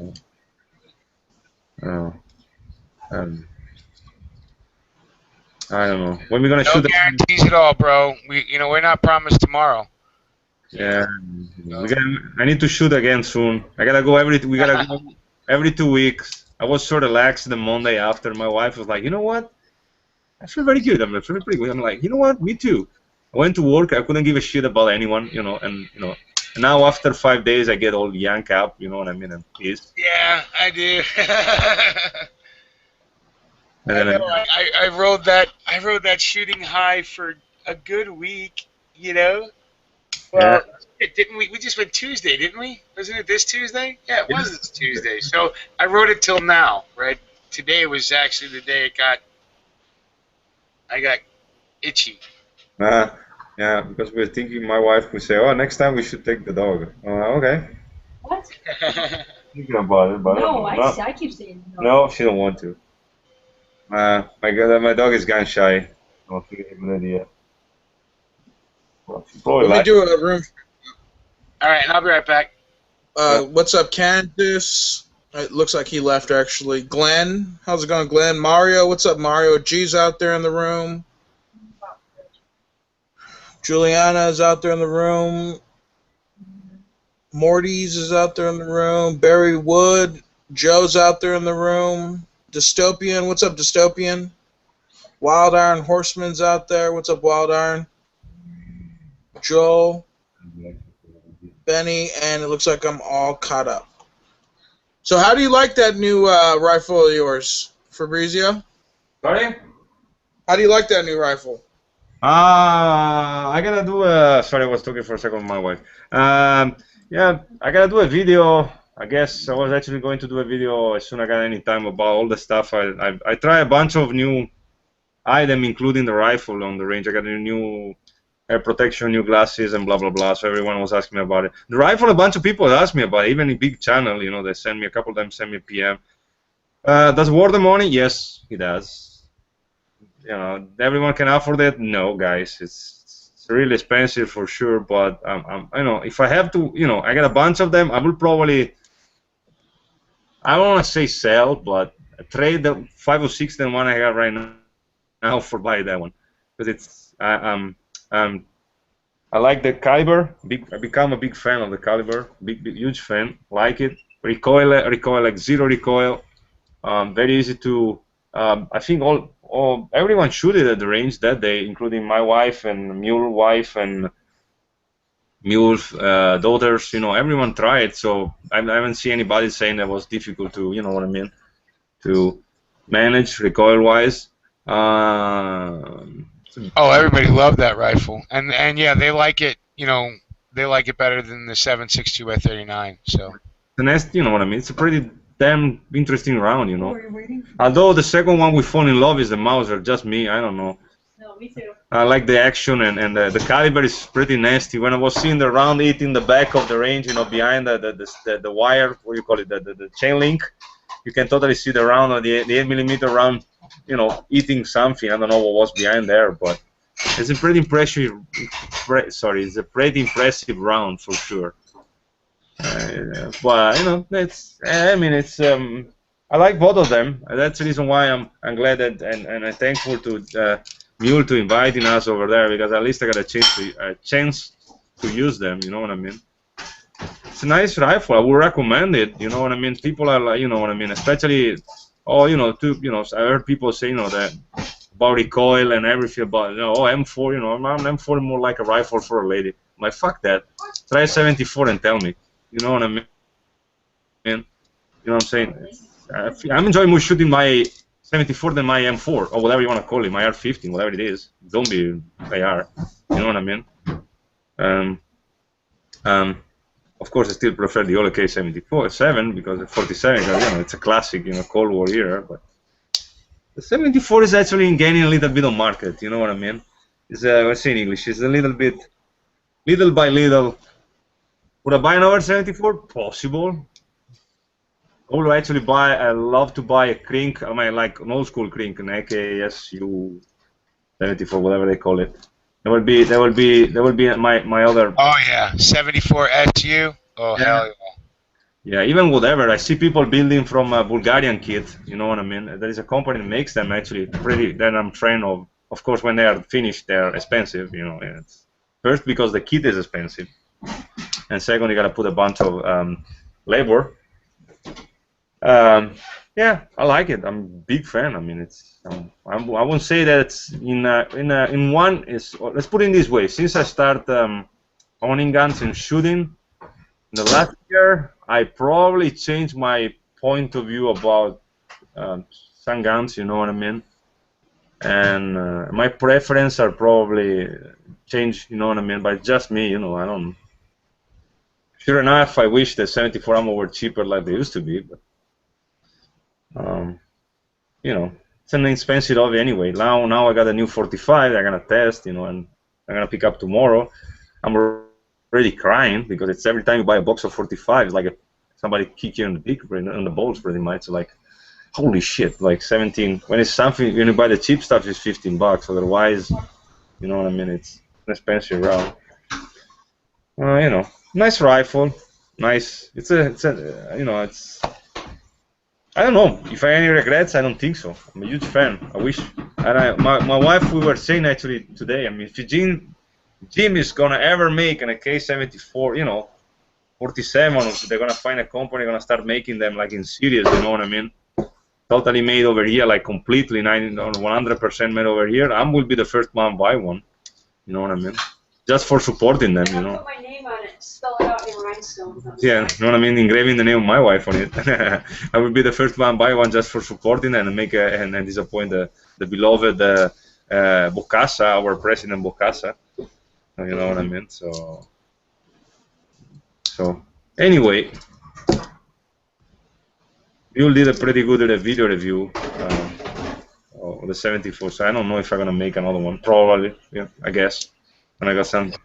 I've been kind of busy lately, so. But I mean, I got a bunch of people ask me, and like I said, I'm strongly recommend the caliber. I don't know many options. You got a bunch of 74 still on the market. Well, they used to be cheap. Like a month, 3 weeks ago, I saw them at Atlantic. What's the name? Not Atlantic Firearm, the other company that sell them. Classic Firearm, something like that. They were like $500. You know what I mean? So they used to be affordable. Now I don't know with all the crap going on, but I like it. Might be an interesting alternative. Somebody don't like maybe I see a bunch of big people, big channel and famous people. They always hate the 47 platform. I don't know why. Now everyone is 74, of course, with all the crap on it, rail system and blah blah blah. You know what I mean? But anyway. Yeah, I've been wanting to buy a new rifle. I don't know if I'd go with the 74 just to I already have so many calibers already. already shoot the 5.56. I already shoot 7.62, and multiple other calibers. I don't know if I'd be willing to put that as an option as another, but I would like to go with maybe a PAP or something like that. I believe you have one, or Mule has one. Yep. I know Reb has one as well. That's extremely awesome, and that is something more along the lines of what I'd want to go with, and take care of that. Get a smaller, more maneuverable rifle platform, even though they're considered pistols. Yeah. Yeah. Well, I like the PEP. I was fascinated by the design. I mean, sure enough, it would be cool with a folding stock, but Mule actually did something on that. So I mean, I did find a way to make one. But I was wondering about the PEP. Sorry, it is. Do you know anyone? You guys remember those for the AR pistol when they put those stocks buffer? What do they call that? It's a buffer tube with a rubber thing around. I don't know what they call it. It's a buffer stock. I don't know. I mean, it looks like a buffer tube, but there's some foamy insulation stuff, padded stuff around it. Right. That one can go in a PEP. Yeah, you have to pull the foamy. You'd have to pull the foamy stuff, but you can use the same stock I used on the AK. Yeah. So you can't use the one with the foamy stuff. Well, you can, but why would you? I mean, you don't need the buffer tube. Just wondering, it was a question in English. It was just a curiosity, you know what I mean? Right, you could throw that on there, no problem, and it's, but what for? The only reason why there's a buffer tube on there is to hold the SB47 stock, right, or the SB15. It's not on there to do anything other than that, right? Because that's the way we get around this whole SBR bullshit, right? Especially with the AK. Because you don't need a buffer tube on the AK.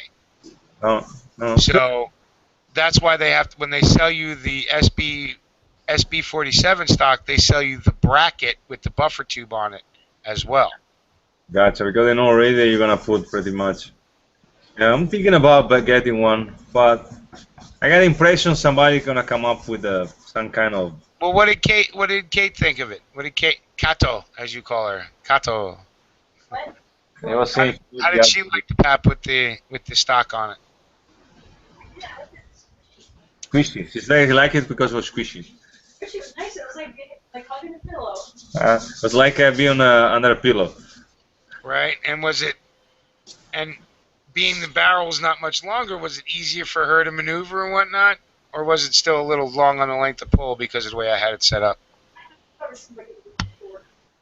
A little shorter? I don't know. She was a little shorter? I don't know. Yeah, my wife wanted it too. That's why now it's a little shorter. Okay. I've changed that. Did I try it? Because with all the mess we had arranged, I don't remember. Did I shoot at your... I don't remember if you did. I don't have video of it, so I don't think you did. See? Boomer. And I know I didn't shoot any of your AKs other than the new one. So, yeah.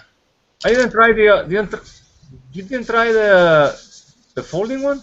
Nope. No, you got mine this time. Yeah, I shot your one, and then somebody else shot my AK. I don't remember who it was. Yeah, my buddy Jared shot your AK, liked it, folding stock. You gotta organize a little bit better next time, see? Well, next time there's not going to be as many people, okay? Let's just go that simple. It's going to be more of just a few of us. I guess the owner, what's his name? J-Rod. Yeah, J-Rod. J-Rod's a cool motherfucker, man. I like that guy. See? You hear that? Say she liked cool dude. I like him too. Good worker, a nice family, you know what I mean? Very, very, I like the kids were very cool kids. You know what I mean? Good. I'm glad you guys had fun and enjoyed meeting my friends. Yeah. So. Yeah, next time we're gonna plan one of these next time, spend a little bit more time, you know what I mean? Maybe doing on Monday so that Tuesday we're off, you know what I mean? So something like that. And the only my concern, it's my dog, I don't wanna I can leave her for more than 10 hours, something like that inside the apartment, it's kind of stuck. Oh, I understand. Your dog's part of your family, and anyway, hey, Chris, I think I'm going to pull a pin a little early tonight. You still got a great crowd. You got 30 people in here. So I'm gonna pull a pin a little early. Uh-oh. Tired? No, not for everybody. I'm just leaving. Chris is still running the dragon. Chris is still here as the dragon. It's all good. Now he can actually follow his agenda instead of just having me rambler on. There you go. That's always go a little better when I leave, then other people get to talk. No, Cut him off, Chris. So yeah, hang on. Let me pull the pin, and you and HTP will have a great conversation while I'm not around, right? Talk to you later. All right. Later, Mill. He disappeared. Yeah, he's gone already. Where'd Rebel go? You know, I don't know. Rebel, it sounded like he was either painting or something, so he's probably out just listening like he usually does. I bought everyone. I was wondering if the internet dropped him off like it did me. I got kicked. Really? Probably. He had a thunderstorm coming through earlier.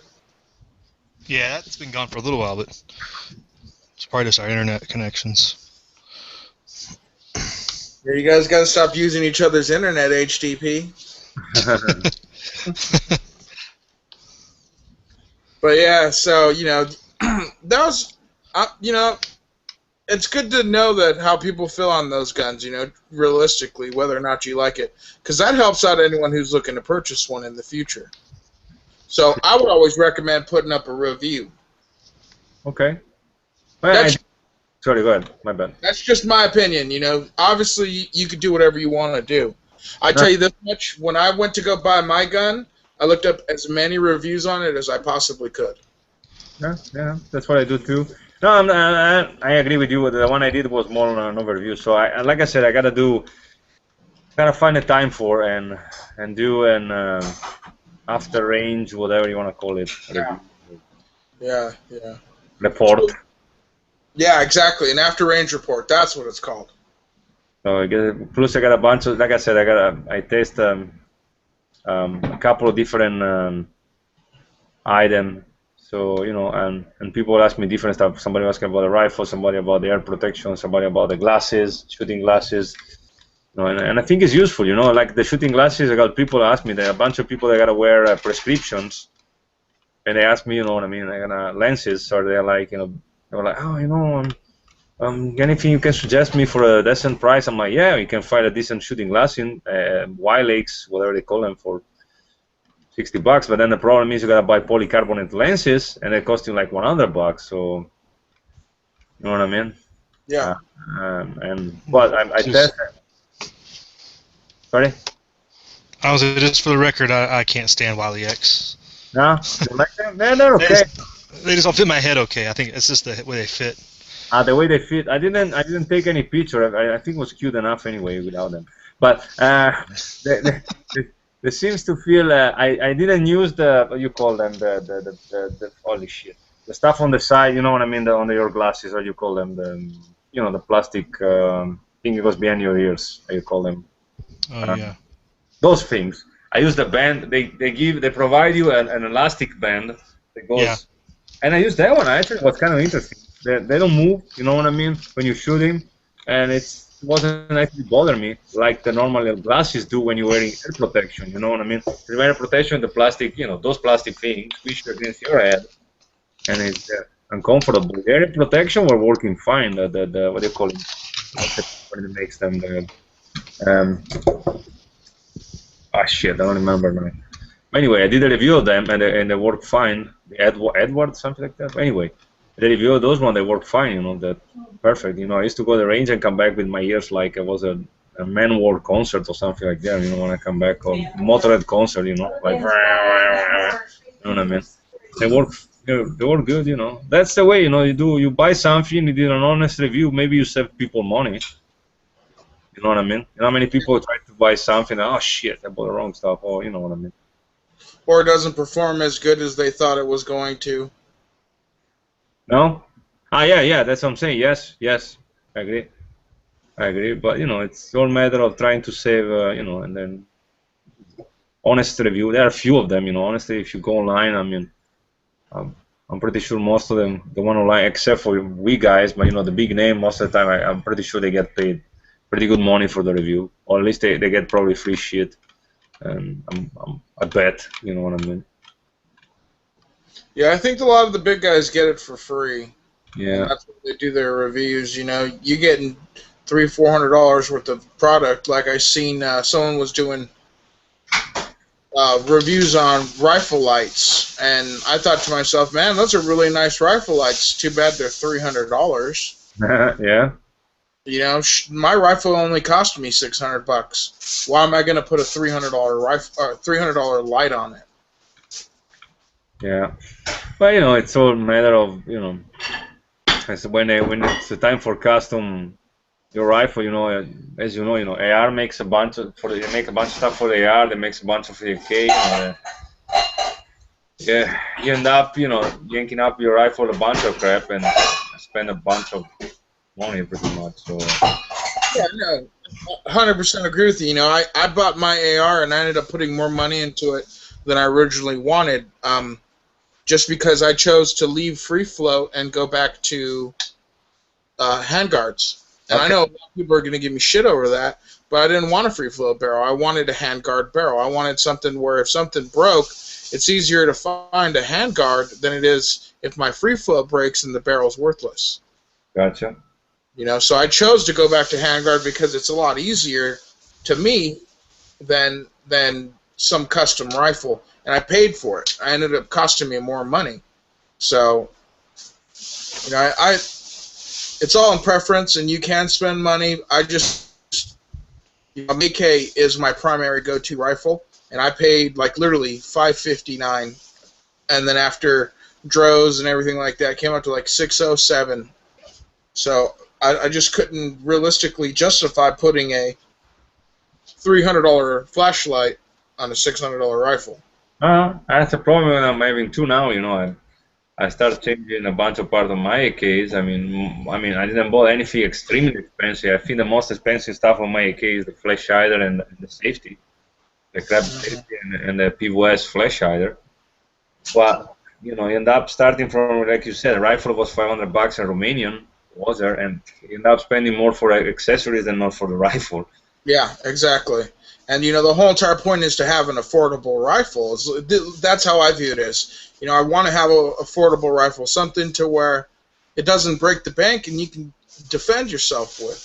You know, you start adding all these accessories where you're sitting up here paying $2,000, $3,000 for everything.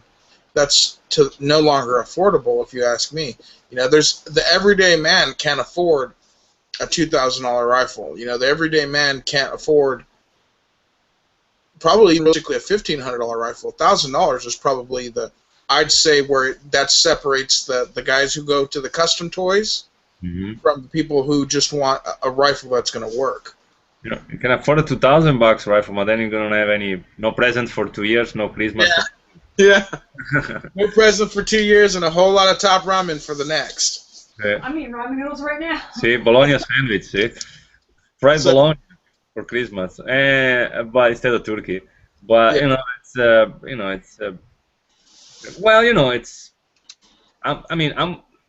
I understand. I see the point of people buying 3 good guns, then having 7 or 10 medium, average, decent. I learned my lesson. You know, I bought an used one that turned out to be a piece of crap. I mean, not the gun, but the way they deal with that was kind of unfair, if you ask me. So there was a lesson, so I know the people I'm dealing with. But I got a bunch of different ones. You just guys need to go see my video. You know, I got a pretty decent collection. You know what I mean? But yeah, I'm not trying to knock on you.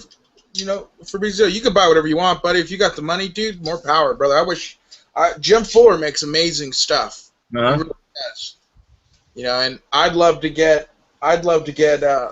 one of his. Matter of fact, I was thinking about sending my Wasser to him, but I heard it's like a 2-year turnaround. Yeah, my one was ready. I don't know. It's been a weird time lately. I won an handgun, and then I won a gift card from them. So I saved $500. Then I won an amulet. I mean, it's been a lot, and I don't know. I'm kind of I don't know. Anyway, I make a phone call. Me and my wife were talking about, so you want to do? She's like, hey, just order it. You know what I mean? And let's do it.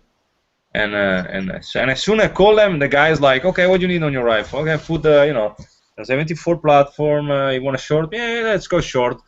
Put this, put that. It's like, and the guy turn his back, on the workbench. He's like, you know what? I got one ready. I'm like, what do you mean ready? Yeah, there's one right over there with me. The only thing I need to change is the one part, I think, and repaint it. And because I asked him, I want a black coating, like the original one, Parkerized. It's like, we have one ready, but the receiver has a little scratch.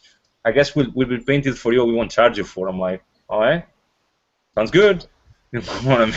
So they pretty much, you know what I mean. They've been very helpful. Jim, I know Jim and all this crew. They are very nice people. And I was lucky enough to be ready. Otherwise, I could probably wait. Who knows? I don't know.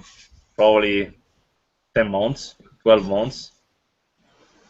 Because it's not doing any more. It's not building any more rifle right now. It's pretty much traveling all over the country doing armor class, and everything. So the guy working on the rifle are the other ones. You know what I mean? So his employees, yep. Yeah, he has a pretty big team. One guy's do only paint. Only paint the guns. Another one just do the one part. Another one. It's all like a family, But they're nice people, they deserve the business that they have, you know what I mean? Yeah, if you worked hard for it, you deserve it, The only reason why he's doing as good as he is because obviously he builds quality stuff. Yeah, they're nice people, they're like regular people. Even if they make pretty good money, well, they gotta pay also a bunch of people that work for them. There are other people in the gun and gear business. They're always crying because they don't make enough money, and then they post picture on Facebook driving a Porsche, you know what I mean, and showing a $500 at least watch every night, different watch. Oh, I'm working. It's 10 o'clock. I'm still working. Yeah, but you got a freaking $3,000 watch. You know what I mean? Boo, poor you. You know what I mean? I will work 12 hours a day if I can make that much money. Yeah. So I work longer than that. I don't make that kind of money. So I make 10.65 an hour, you know what I mean? I wish I could make. That's pretty good. I don't make anything an hour. Oh wow! Well, see, can't complain about it. Don't complain about it. I don't get hourly. When I get a sale, that's when I get money. So yeah. But the company does charge $60 an hour. So okay. But now it's all it's like so I'm glad to support this little company. Myself. We're trying to. My friend is starting doing has already an export business, and is already selling a bunch of American companies. So now I want to start import different companies. So I'm supposed to be involved in all this passage. So for me, it's good because I can test new stuff, and I'm not paying for most of the time. Or I make money because sometimes I don't need the item that they're ordering. You know what I mean? If they order a bunch of stuff for 308 AR, I'm like, nope. I don't care. I'm ready to take the money. The week after they order, I don't know, parts from primary weapon. You know what? I take 2 of those. Okay, pay dealer price. I don't get charged. That's my payment. You know what I mean, for the help. So somehow I don't pay it. There's something that I need. You know what I mean? So it's a good way. You know what I'm saying? Can't complain. It's all gun related, it's all award, it's all business. I make money, people that I buy stuff make money, and the country goes up. You know what I mean? It goes on. Yep, that's the best way to get the economy going, spending money. But it's not always, I wouldn't put it in the stock market, personally. No, I don't put money in the bank, probably. Period, right now. No. I think I will spend all in guns, but what I'm saying, I'm probably spending something else, you know what I mean? Yeah, stuff that's worth something, Yeah, I don't see even the point of buying gold and silver. I don't. Neither do I. That blows my mind. A lot of people are into it. Realistically, if something did happen, God forbid, I wouldn't trade anything I have for gold and silver. Mm-hmm. I would trade. Hey, okay, well, you want 3 pounds of rice? Okay, let me go ahead and get 100 rounds of 5.56. Yeah. 3 pounds of rice. It'd go back to the barter system. Yeah, silver maybe for the what they call it. What's the name? Call it silver for the main antibiotic. They call it colloidal stuff. Little value, yeah. That might make sense. Or buy a bunch of lead, you know what I mean? From you know, go scrapyard and buy a bunch of lead from, you know, take it from the brakes of the car and can cast ammo, I guess. That might make sense. That would be a currency, you know what I mean? All right, so y'all just had to bring that up, didn't you? What? Huh?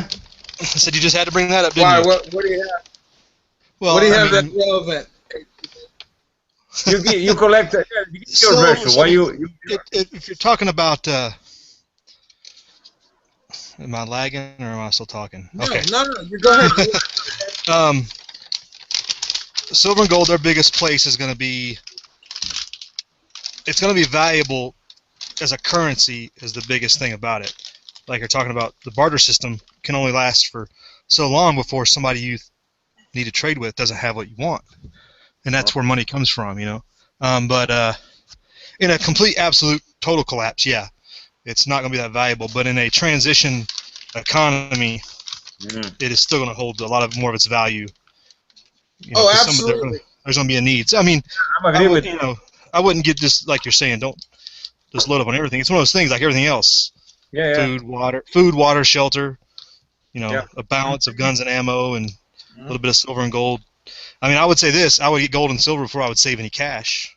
If you got an IRA or anything else, I would not. I would definitely get out of that. Yeah. And I agree with you on that. That's more my angle. I took my previous 401k and I paid off some bills, but I also transitioned a lot of it to gold and silver, mostly silver. Obviously, gold's a whole different game, but for that transitional period or after when it will hold still value. After the rebuild starts, there's going to need to be some sort of a currency, and gold and silver is an actual physical currency, not a piece of paper. So I agree with you on that. It takes effort to make it. It's not created. I mean, what they want to go to is they want to go to digits on a computer, and that's going to be your money. That's what they want to do.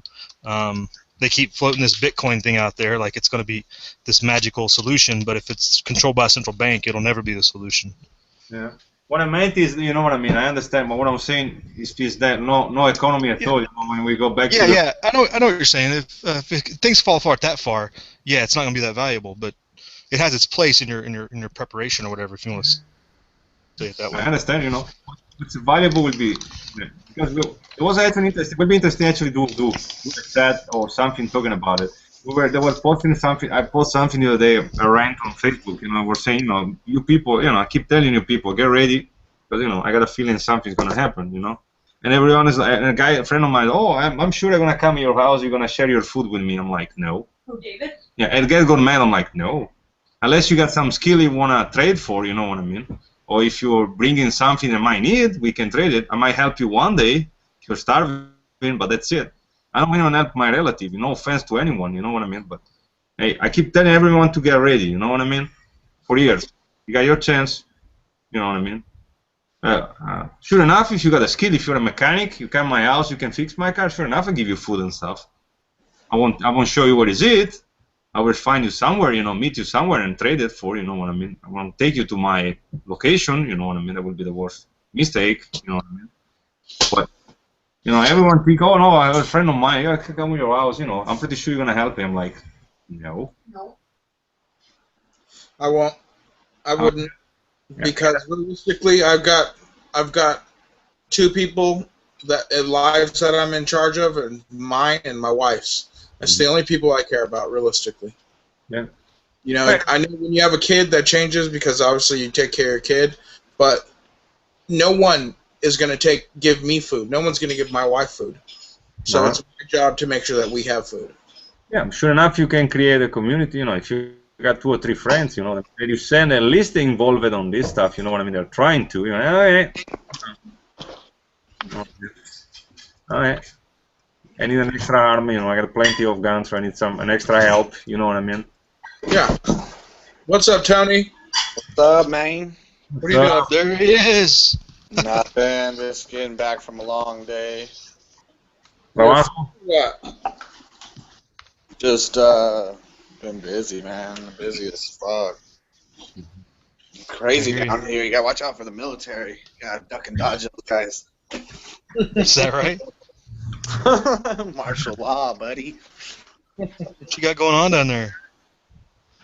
I don't know. Military just stays really active here, like in the city. Really? Hell yeah. I got videos. I just haven't been able to post it. They flew a H-53 over the city the other day. In the Air Force, they would call those a pavlo, I guess. Oh, was it all outfitted and kitted out and everything? Yeah, but supposedly the Air Force doesn't use pavlos no more. I know the Navy uses them. Well, the Air Force Special Ops branch uses them. That's a big fucking helicopter. You can't mistake that for nothing. Welcome back, Neil. What's up? I had to give Tony a link. I wanted to say hey to Tony. What's up, Mule? He's like, the old that link didn't work. Where's the new one, bitch? Didn't text me. Oh yeah, well I just got done and what do you call that? Oh man, I didn't mean to hurt your feelings, HD. That he thought, you know. I just wanted to stop in and say hey to Tony. Yeah. No, I was just thinking. I was like, man, I wonder if the Dragon's on. Like, Yep, Chris is taking Sunday nights now. That's what's up. Check it out Sunday nights. Trying to, at least. Mule, you can't hurt my feelings. Aww. I wonder how you take that, because I could take that you don't give a fuck enough about my opinion that it wouldn't hurt, or that you know I'm only bullshit with you. Yeah. I can go either way.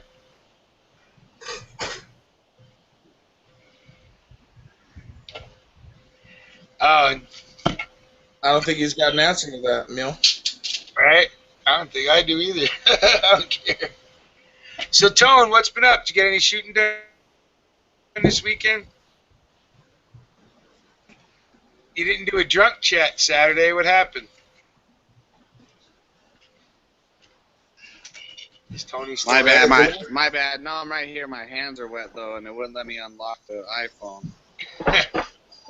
But yeah, no, I'm trying to move, man. So I was looking at some houses and trying to find one that has a good man cave in it too, you know.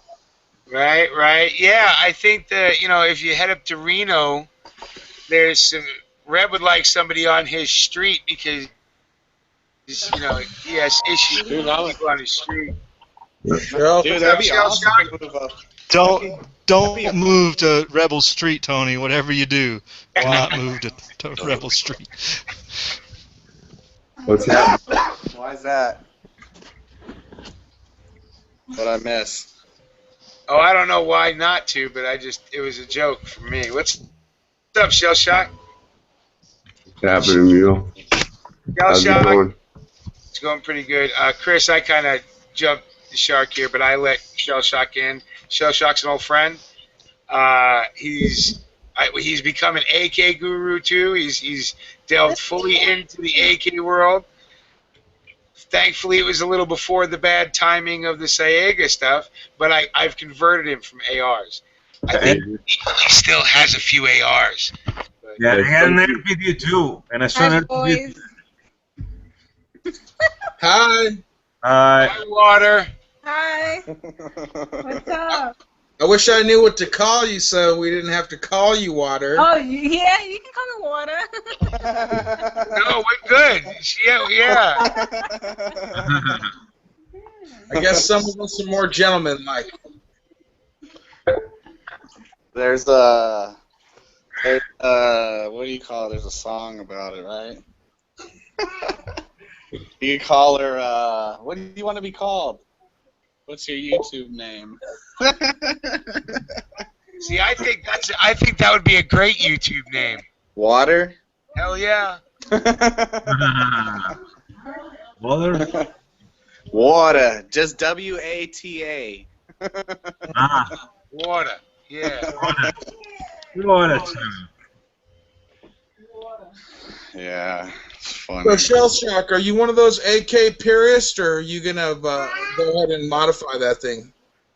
No, I actually took this from the polymer into the back to the original. Back So to you're a life. purist, huh? Yeah. Well, at this point, I am. I like them in the wood. I don't like them the tactical shit, but I have both. Yeah, you gotta see some serious back porn going on over there. Backlight porn on that rifle. Yeah. Right? Doesn't that thing look beautiful? Yeah. I like the bayonet. I saw one on Amazon. What's that? Yeah. I saw a Bulgarian bayonet on Amazon. I think it was $40. I'm like, oh, not bad actually. Yeah. I think I could. This furniture with the bayonet cost me $100. Those are Bulgarian. They're all Bulgarian. Is that a milled? What's that? Is that a milled receiver? Yeah, it's a milled. I bet that sucker's heavy, huh? It is. It's heavy. I have this and I have the SF as well. I kind of like the SF more.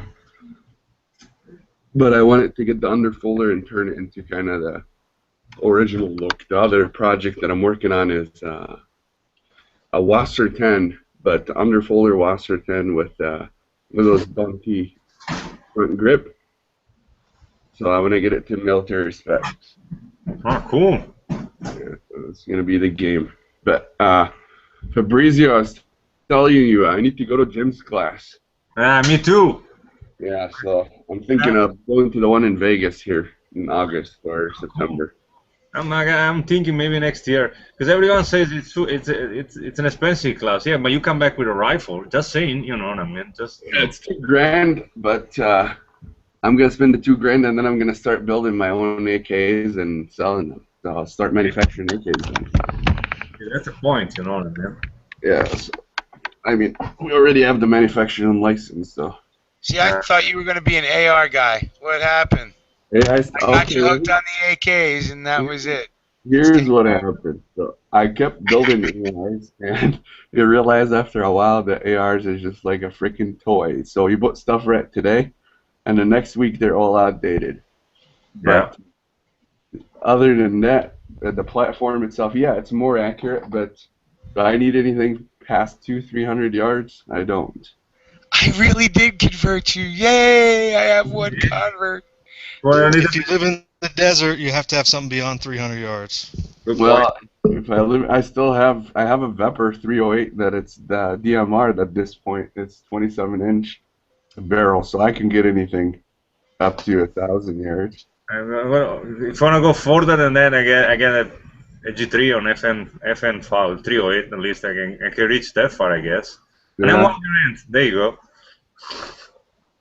I do want to get some 5.45, but I don't want to switch. So, because all the the RPD and the RPKs and all of them are 7.62. So I don't want to switch calibers and have to deal with that too. It's a huge difference. We were talking about it. I mean, the first time shooting my I got a little boner, I guess. Like. It's different. More mule shoot it too, so you notice the difference. It's too different, so you can really compare it. You know what I mean? You're gonna have to realize, Kalashnikov himself, he didn't want to have the Russian go into that caliber, the 5.45. He wanted to stay with the 7.62. Oh yeah, but they did, and it's not. Yeah. It's a nice shooting rifle, I gotta admit, man. Yeah, but it's like it's. The weight of the rifle really eats up any kind of recoil you'd even think about getting from that round. Yeah. My very first AK I ever had, it was a Polish 10 Tantal or whatever. And this thing, yeah, it was a 7. It was 5.45. Yeah. There was no recoil. I know the round in like Afghanistan when the Russian went there, when the Soviets went in there. I think it was called a Devil's round. Yeah. You used to have to amputate legs and arms and shit because of those rounds. They would just destroy everything. It's an interesting round, you know. Yeah. There's people building ours now with that round. If you're gonna start building like Tim Fuller, you know I got to test one of those rifles out, right? Absolutely. That's kind of the game. Hopefully, we'll go to Jim's class, and then I'll go to the advanced class after that, and then I'll kind of start working on those. Buy kits, and we'll go from there. Here's the thing with all these classes and whatnot, and it's good to learn, right? And I understand a lot of people learn better in a school than they do by practical usage. But the AK can now, as far as building trunnions and building, barrels, right? You can't build that shit in your garage, but everything else they can Yeah. The rest of it's yours to do, and it's not that complex. It just takes a little bit of heat, a little bit of ingenuity. Yeah. See, that's why I want to go to the class, for the heat treatment, for the alignment of the trunnion, the barrel, things like that. Because there's things that I'm sure I can put an AK together right now, but doesn't mean it's going to be a good AK. Right. And yeah, I agree. ARs are a lot easier. You can put an AR together. You can fine tune it because you don't need to press the barrel. You don't need to drill the receiver to work on the trunnions.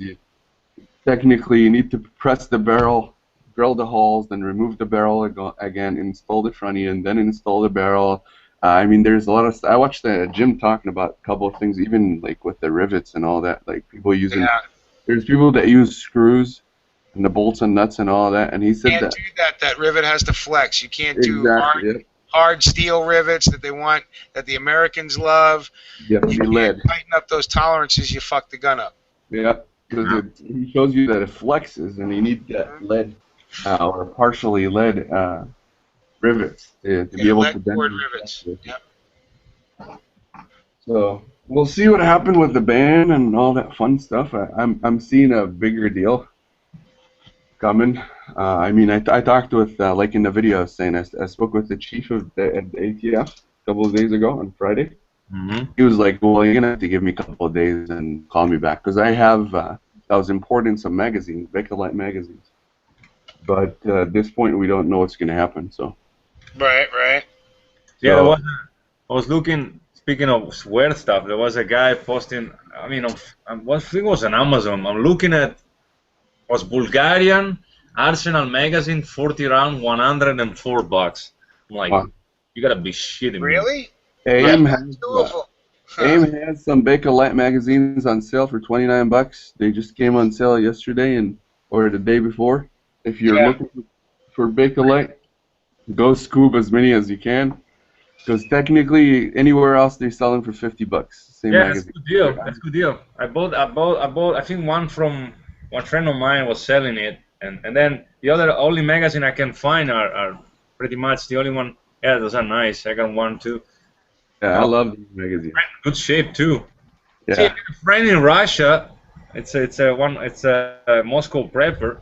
I don't know which kind of contact he has, but he keeps telling me that there's a guy that they go hunting pretty much with a AK-47, hunting in the middle of nowhere. Hey, Chris, that's a road dog right there, man. Yeah. You know what I'm saying?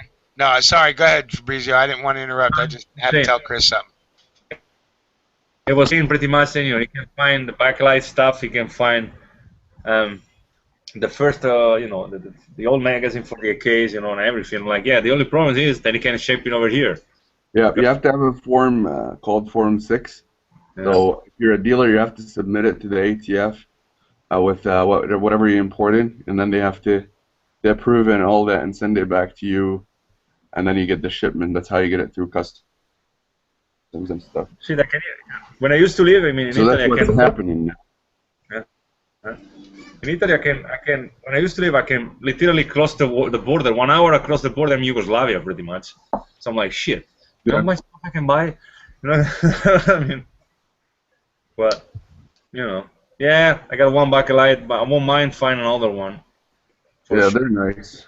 I ordered some from AIM yesterday, but I'm gonna give them a call tomorrow and see if I can get a bigger order if they give me a dealer pricing. Oh, cool. Let me know. Yeah. That's awesome. Yeah. See, Milf, I already have I think I might have 2 conversions, but Justin, I converted him. He was going to buy a Mini 14 and do the Archangel setup on it. Uh-huh. I convinced him. I said, dude, don't do a Mini 14. They're garbage. and definitely don't spend that much money when you can get an AK for way cheaper. Yeah. And he ended up going with his first rifle as an AK, super happy with it. Then he built an AR, and he's happy with that as well, but converted him, and that's his go-to rifle. I mean, I hope it is, right, Justin? Yeah, you're right. You're right. And I only kid when I say I converted, Shell's his own man. We just talked a lot on guns for a long time. We're friends, so it's just my way of busting his balls. You guys know me. I used to give Mule a lot of crap about AKs. Yeah. So it's a all lot of good people now. He's in the family. E-Bomb is almost converted here. I know. We got him close. Yeah, I was talking with him today, so we've been kind of chatting. We'll see what happens. Oh, he's pissed about the ban. He's like, I'm just starting to really look at AKs. And, yeah. That's how it works. I tell you, I've been getting calls. I had those. I had some Vapor 12 in stock. So once this happened, I posted them, and we're selling for $850. And then I called my distributor to try to get some. He's like, "Yeah, you need to post them for $1,200." I was like, "No, I'm not posting for $1,200." He was like, "Buds are posting them for like $1,400." Yeah. Wow. And, the next day, they went from $800 to $850 to $1,400. Yep. I mean, our dealer pricing went up $125 the next day in the morning, and they said, "Oh, you need an order. You're gonna need to pay cash." So we paid, and then the guy called me and he said, "Yeah, good thing you paid because the price went up again another $75." Wow. So, and at this point, like that was for the shotguns. The other piece, the Vapor rifles, the distributor that comes in the U.S. Wolf have one distributor in the U.S. Right. Takes all the Vapor. Okay, so those guys, they have very limited amount of rifles, and they haven't sold us any because they trying to figure out inventory and pricing, how much the price is going to change.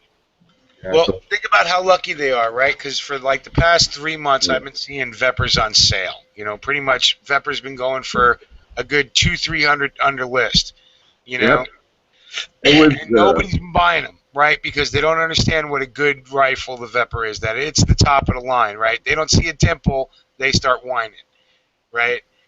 So now that they're going to be banned, and they find out that these were the Cadillac of AKs, now their pricing's up more than what it should be. The whole thing reminds me with the Polytech. Yeah, a lot. That thing, because this is when what's his name?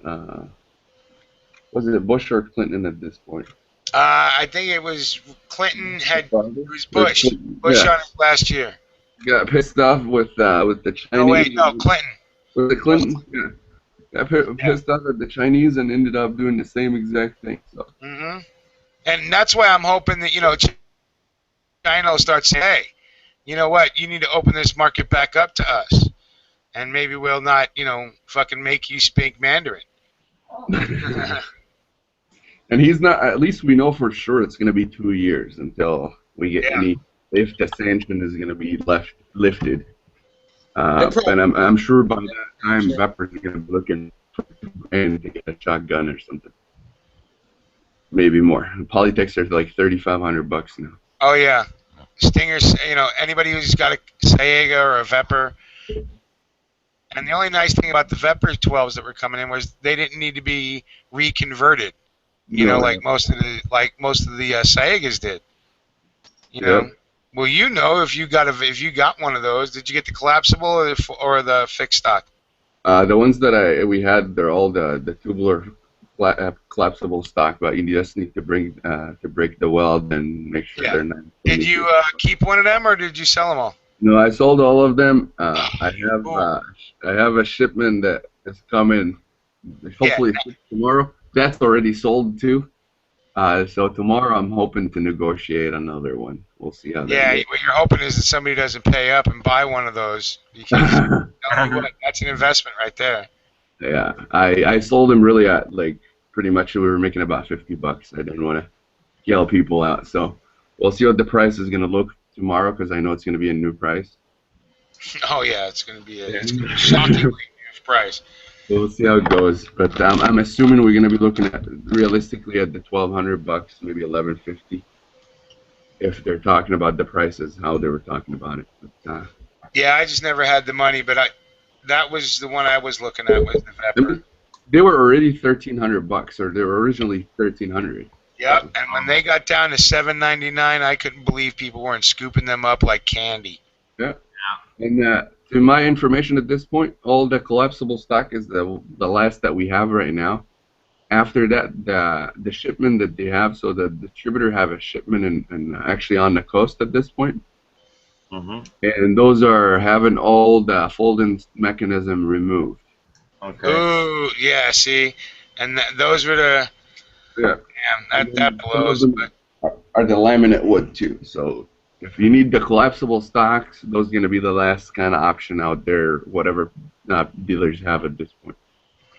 And that's the one I wanted. I like the collapsible stock shock. I like that shotgun in a collapsible stock. Oh, yeah, they're nice guys. I sold my own personal one yesterday to a good friend of mine. He's like, you know what, you can get another one for yourself. Yeah, and watch, now you won't be able to, and you'll be pissed off.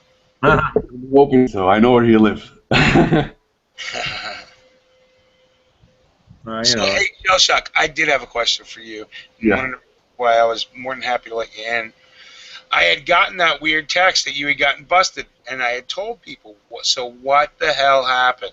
Yeah, so the whole thing, I can't talk about it because there's whole legal lawsuits and all that. Right, so can you give me a general overview without fucking yourself? I was in my car, unlawfully, police officer came in, told me to leave. It was McDonald's parking lot. I told him he does not have any right over a private parking lot. I'm a paying customer. I told him I want to see his badge, and I got a fist in my face, and my head was slammed against the door, and 3 police officers beat the shit out of me. And so it escalated more, and it ended up, yeah, that was kind of a rough deal. So I have a couple of lawyers on it, and I was charged with a couple of retarded charges, obstruction of justice or something. So yeah, we're kind of trying to get, that's a couple misdemeanors, but I'm not gonna deal with that garbage. I ended up with a concussion, and was refused medical care too. So it's kind of a big issue. Well, yeah, I thought it was, and that's why I wanted to talk to you about it. I was wondering, I'm glad to hear that you got lawyers taking care of it, and hopefully you got your head checked out after you got out. But did you get any of it? Did anybody film it, like get it on cell phone video or whatever? There were people that filmed it, but I can't find any of them. Like, I didn't find it on YouTube or anything. I do have what's good. I had, like, after I got out, I ended up getting, went to the emergency room and got all that documented, and they took pictures of, like, injuries, and I have the report saying that I had a concussion. Wow. Like, behind my head, there was all swollen, and, like, contusions everywhere. It was kind of interesting. And I would go back to that McDonald's and see if you can find, because, you know, most of the time people use the McDonald's in their neighborhood. People generally don't leave far from their area. The McDonald's have cameras, but they have to have a subpoena, so that's what we're kind of waiting to go to court and fight the charges first and report. And what's funny is the police have not turned their cameras on, so they don't have any recording of the whole event. They turned their cameras off. So we'll see what happens. Right. Well, keep us posted on that, man. Because you know, that really bothered me that night that I wasn't able to get a hold of you, and I didn't find out until later. You know. Yeah, it's a shitty deal, but what can we do? Right. Apparently, there's a crime that if you piss off an officer. It is. Well, talk back to a cop. You know, you're lucky you're alive, right? Yeah. Because look what happened to that guy in Staten Island. Yep, it's kind of, I had kind of part of the same thing when they were choking me on the glass of my door. That I can't breathe, and he was like, "That's the idea, motherfucker." That's yeah. what they said in your ear was that's the idea, motherfucker? Yeah. Wow. See? Yeah, it was, once I get this all sorted, probably have a video, like, or a whole series of videos kind of explaining what happened. The whole, very, yeah, it was very eventful for me. It was a rough 4 or 5 days. Well, I'm not trying to bring it back up or nothing, bad memories and shit. It's No, just that's all right. I mean, chance to talk to you at the time. yeah, it was interesting, and you know that probable cause, you can be arrested for 3 days, for 36 hours, right? But you don't count Saturday and Sunday. And that was on Friday night. So your time starts on Monday. So Yeah. you can be arrested Friday night and be in jail for a couple of days with no reason on a probable cause, and stay there for 5 days, pretty much, or 4.5 days, and it's technically 36 hours. Yep. And then they didn't charge me with anything, so you don't have a bail. Right. And then they generally just let you go. Yeah, or they charge you. Yeah, or they charge you. But they got to fuck with you for 5 days, so they were happy. Yep, it was kind of. So yeah, we're kind of dealing with all this garbage now. We'll see what happens. But yeah, police brutality is true. I know it firsthand though. And now let everybody know what you used to do for a living. Bank manager for 14 years. Wow. Yeah. So it's not like he's just Joe, he's just me, right? Mule's a scumbag. Them thumping on these kind of people understand, right? But no, this is a productive member of society, and he got treated the same way. They don't give a shit no more. My first run on him, I drive a Yukon Denali, so I'm not driving. Right, Yeah. He's not driving my piece of shit Ford that he's going to get to see when I see him up at Eric's shoot in September. So But you better be going, bro. I'm hoping so. We'll see. Yeah. So yeah, it was a very eye-opening experience for me. So I was in Max too. Protective. Great. That was interesting. So. That is pretty interesting. That's crazy, man. Sorry to hear about that. That had No, happened. that's all right. It's an experience. I think it made me better. It was kind of weird because I had a concussion, so I hallucinated a lot. Yeah.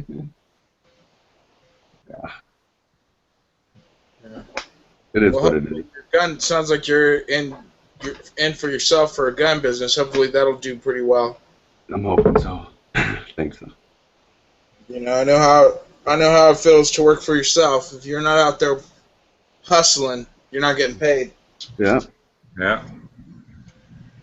There's a bunch of new stuff. I guess the business is gonna get good. I mean, I'm hoping so. yeah, the lovely RPK and RPD. I mean, hopefully Obama makes the business boom. I bet you should be. You know what I mean? Sometimes I wonder if people should be grateful. I seriously think he works for the gun company. Might be. The price is.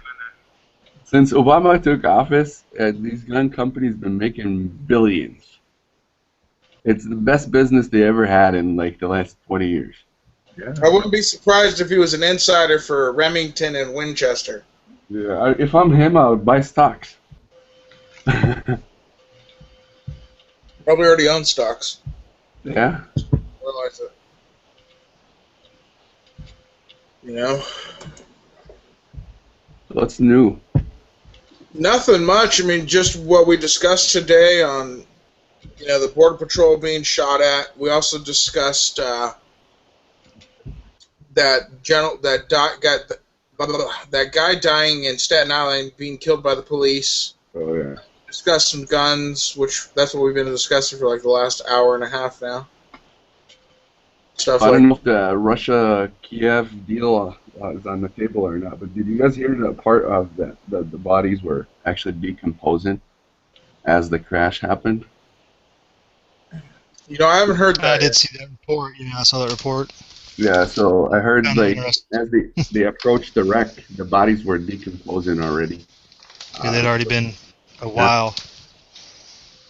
So they're saying it does not match the time of death with the status of the bodies. It seems like these bodies been already dead for a while.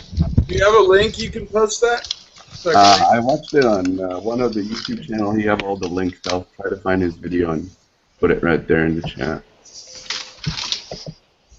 Oh, it's a YouTube thing, huh?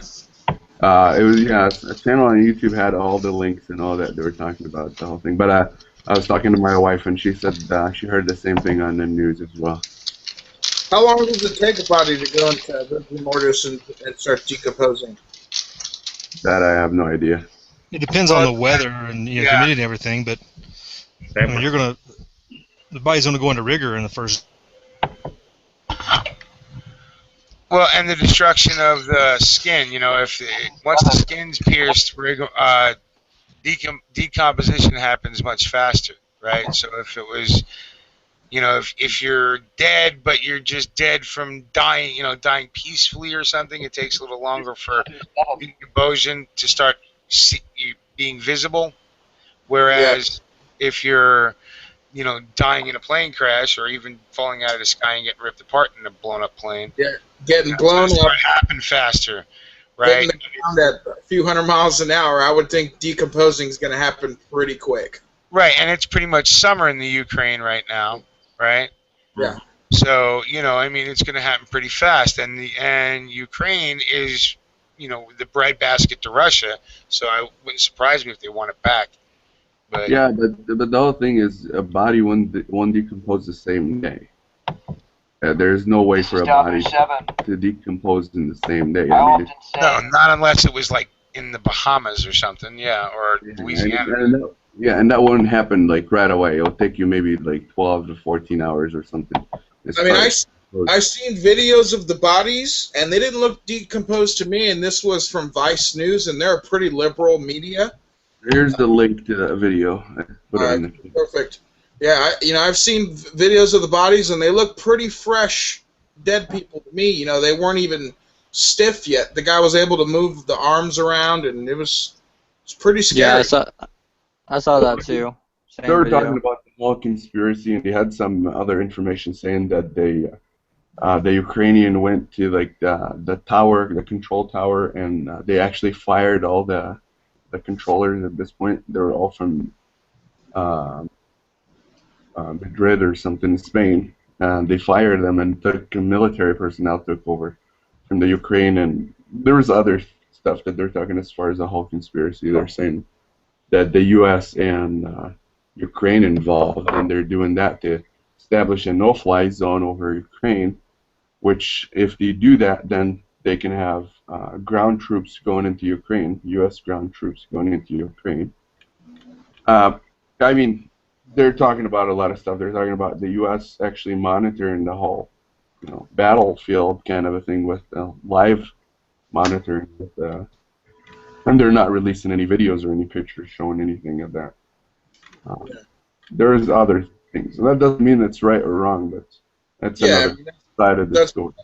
That's someone's thoughts on it. Like I said, I seen video of where they're showing the plane. You could clearly see there's a ripped up plane on this ground spread throughout this guy's field, and just tons of dead bodies everywhere. And none of them looked like they were decomposing to me. They looked all pretty. I've only seen a few dead bodies working in morgues, and these guys look pretty fresh, dead. So. Have you ever watched the TV show Lost?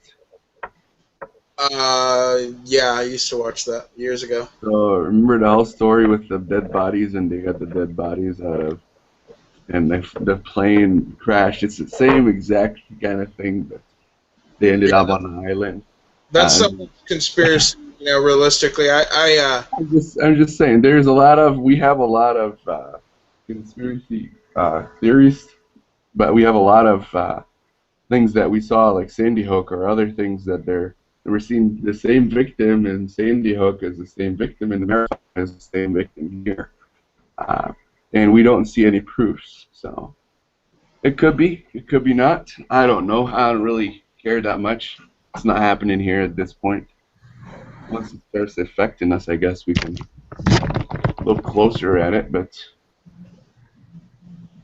There's a lot of stuff that happens that doesn't have any explanation here nowadays. Yeah, you know, I think it was stupid upon Malaysia to be flying over active battle zone. It was redirected. Oh, was it redirected? Yes. So as far as I heard, the flight was accompanied by 2 fighter jets, Ukrainian fighter jets. He took them into that field, and then they left the flight about 3 minutes before it was shut down. Wow. So That's pretty crazy. I wasn't aware of that. That's all in that video that I posted. You know, I guess I haven't done as much research on it as I should, because realistically, this isn't happening in my backyard, and what happens between Ukraine and Russia is none of America's business. Exactly. You know, it's none of our business. So, you know, we shouldn't be one side or the other trying to say who's doing what. You know, this is their battle. Just like my thoughts on Israel and Palestine. Well, guess what? That's not in my backyard, so I really don't care who does what to each other. Yeah. They've been fighting like this for thousands of years. You know, they're not going to stop because America wants them to. No, we just like to stick our nose in it. Hey, Yeah, hey, exactly. Chris. What's up? Hey, Chris. Hey, Chad's out in the chat. Can we send him a link? Yeah, send Chad a link. Send Chad a link. I'll try to invite him right now. All right. See. Just throw it out there. I don't know if he didn't say he wanted one, but he was hanging out there. Yeah, no. Send Chad. I like Chad. He's a good guy. I don't know when the last time he was. You should have shouted out the room or not, but he's in there. I haven't done a shout out in a while. We've been having some pretty good stuff. You know what? I cannot find Chad on here. Does someone have him as in their circles? Mill, is he in the Green Dragon circles? Chad Logan? Yeah, I think so. Yeah, I need to, man. I need to really see. I should be playing around with this stuff while everyone's talking, so I can learn it a little better. I'm over here playing with my AK. There he is. Yeah, I can send him one. No problem. Now So what do you? More of us sent him one. Oh. Right. What do you think of that, Justin? Hearing all that information, we had a pretty heavy discussion about that on Friday. Personally, I think that not everything's a conspiracy, and shit happens. But from what I hear, it's not a no-fly zone. Well, from what I read, it's not a no-fly zone. It's only a no-fly zone from 32,000 feet and below, and it was at 33,000 feet. Other than that, if we're involved or Ukraine was involved, the U.S. is not going to get involved. We spent 10 years in Iraq, and look at what's happening in Iraq. Why aren't we getting involved there? That's the first place we're going to go, if anything. So I wouldn't expect to see anything out of this. I think we started it. That's why we want to get involved. I think we like to fuck shit up and just go places, fuck it up, and just leave. We want to get involved in a lot of things, but the people aren't going to back it up. Just like when we tried to go to Syria, you know, when they used the gas. What are those? That gas, yeah, whatever it's called. They used the gas. We were supposed to go there, and we didn't because the American people don't back it. Just like we don't back going back to Iraq because Americans don't back it. They're done with wars. We've had 10 years of them.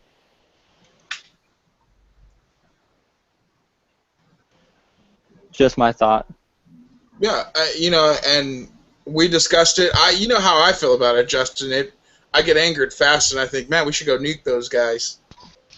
Well, no, you know what? I like hearing Justin's opinion. Justin's not one of us tinfoil hatters, right? So his opinion is just as valid as ours. And I hope America's tired of wars. I don't know if we are, but I hope we are. Oh, Mill, don't let Justin trick you into not thinking he's a tinfoil hatter. I didn't believe none was a conspiracy until Justin forced me to sit down and watch a bunch of stuff.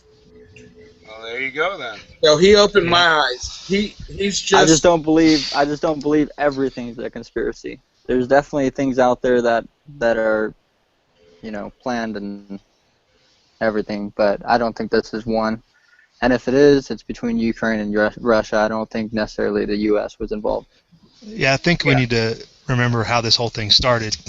the European. Oh, we're losing That's HTTP. what started this whole thing. HTTP, So. you gotta restart, bud. You froze up. Oh, sorry. I think we need to remember how this whole thing started. The European Central Bank wanted to take over the Ukraine's system, and that's what precipitated all this. So I don't think it's going to stop anytime soon. Right, and this particular thing, the shooting down of the plane, like Justin said, probably doesn't have anything to do with us at all, right? Unless we sold them the Stinger, right, to whoever did the shooting. Well, we looked into that. The Stinger can't reach that high. Right. So it turned out it has to be a vehicle packed mounted version. Right. So it's old Soviet whatever or new Russian whatever. Right. So yeah, like Justin says, we're not part of it. It's not like the CIA did it or whatever. Even though the CIA may have started this whole thing, they didn't do this particular incident. Well, yeah. But we're sure cheering them on. Oh yeah, sure. What's up, Chad? You made it in. Good deal. Yeah. Good to see you guys on. What's up, Chad? Man, I'm kind of curious. First time meeting this gentleman with the police brutality incident, and I'm sorry to hear about that. But would it be of any help at all to have alternative media on that story, or is that not good at this point? Well, I don't know. He's talking to you, Shell. Chad. Okay. I'm sorry, I didn't hear. Oh, I'm just saying. I'm curious as if would it help at all if you had media on that story? No, not right now. All right. Gotcha. Yeah, we could have done that. We just don't want to. We have to deal with one thing first. Yeah. Oh, I hear you. I know the process, and I just didn't know if it was the right time for that or not. But if it ever comes time for that, and things don't go the legal way, there's other ways to do things. Yep. It's just from what I know is, or what I was told, at least the advice that I had, is you don't want to get them alert. So the bogus charges that they have, like the couple misdemeanors or whatever. Okay. You want to toss these out before doing anything, and if you piss them off, they might just fight it harder. Sure, understand. Yeah. I'm just sorry to hear that. That's that's part of the course anymore.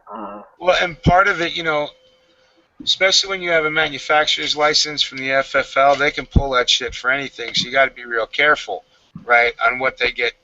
What. It's the price, I guess, for standing your ground and knowing your rights. But I guess we're in a country that you don't have any rights. Yeah, not anymore.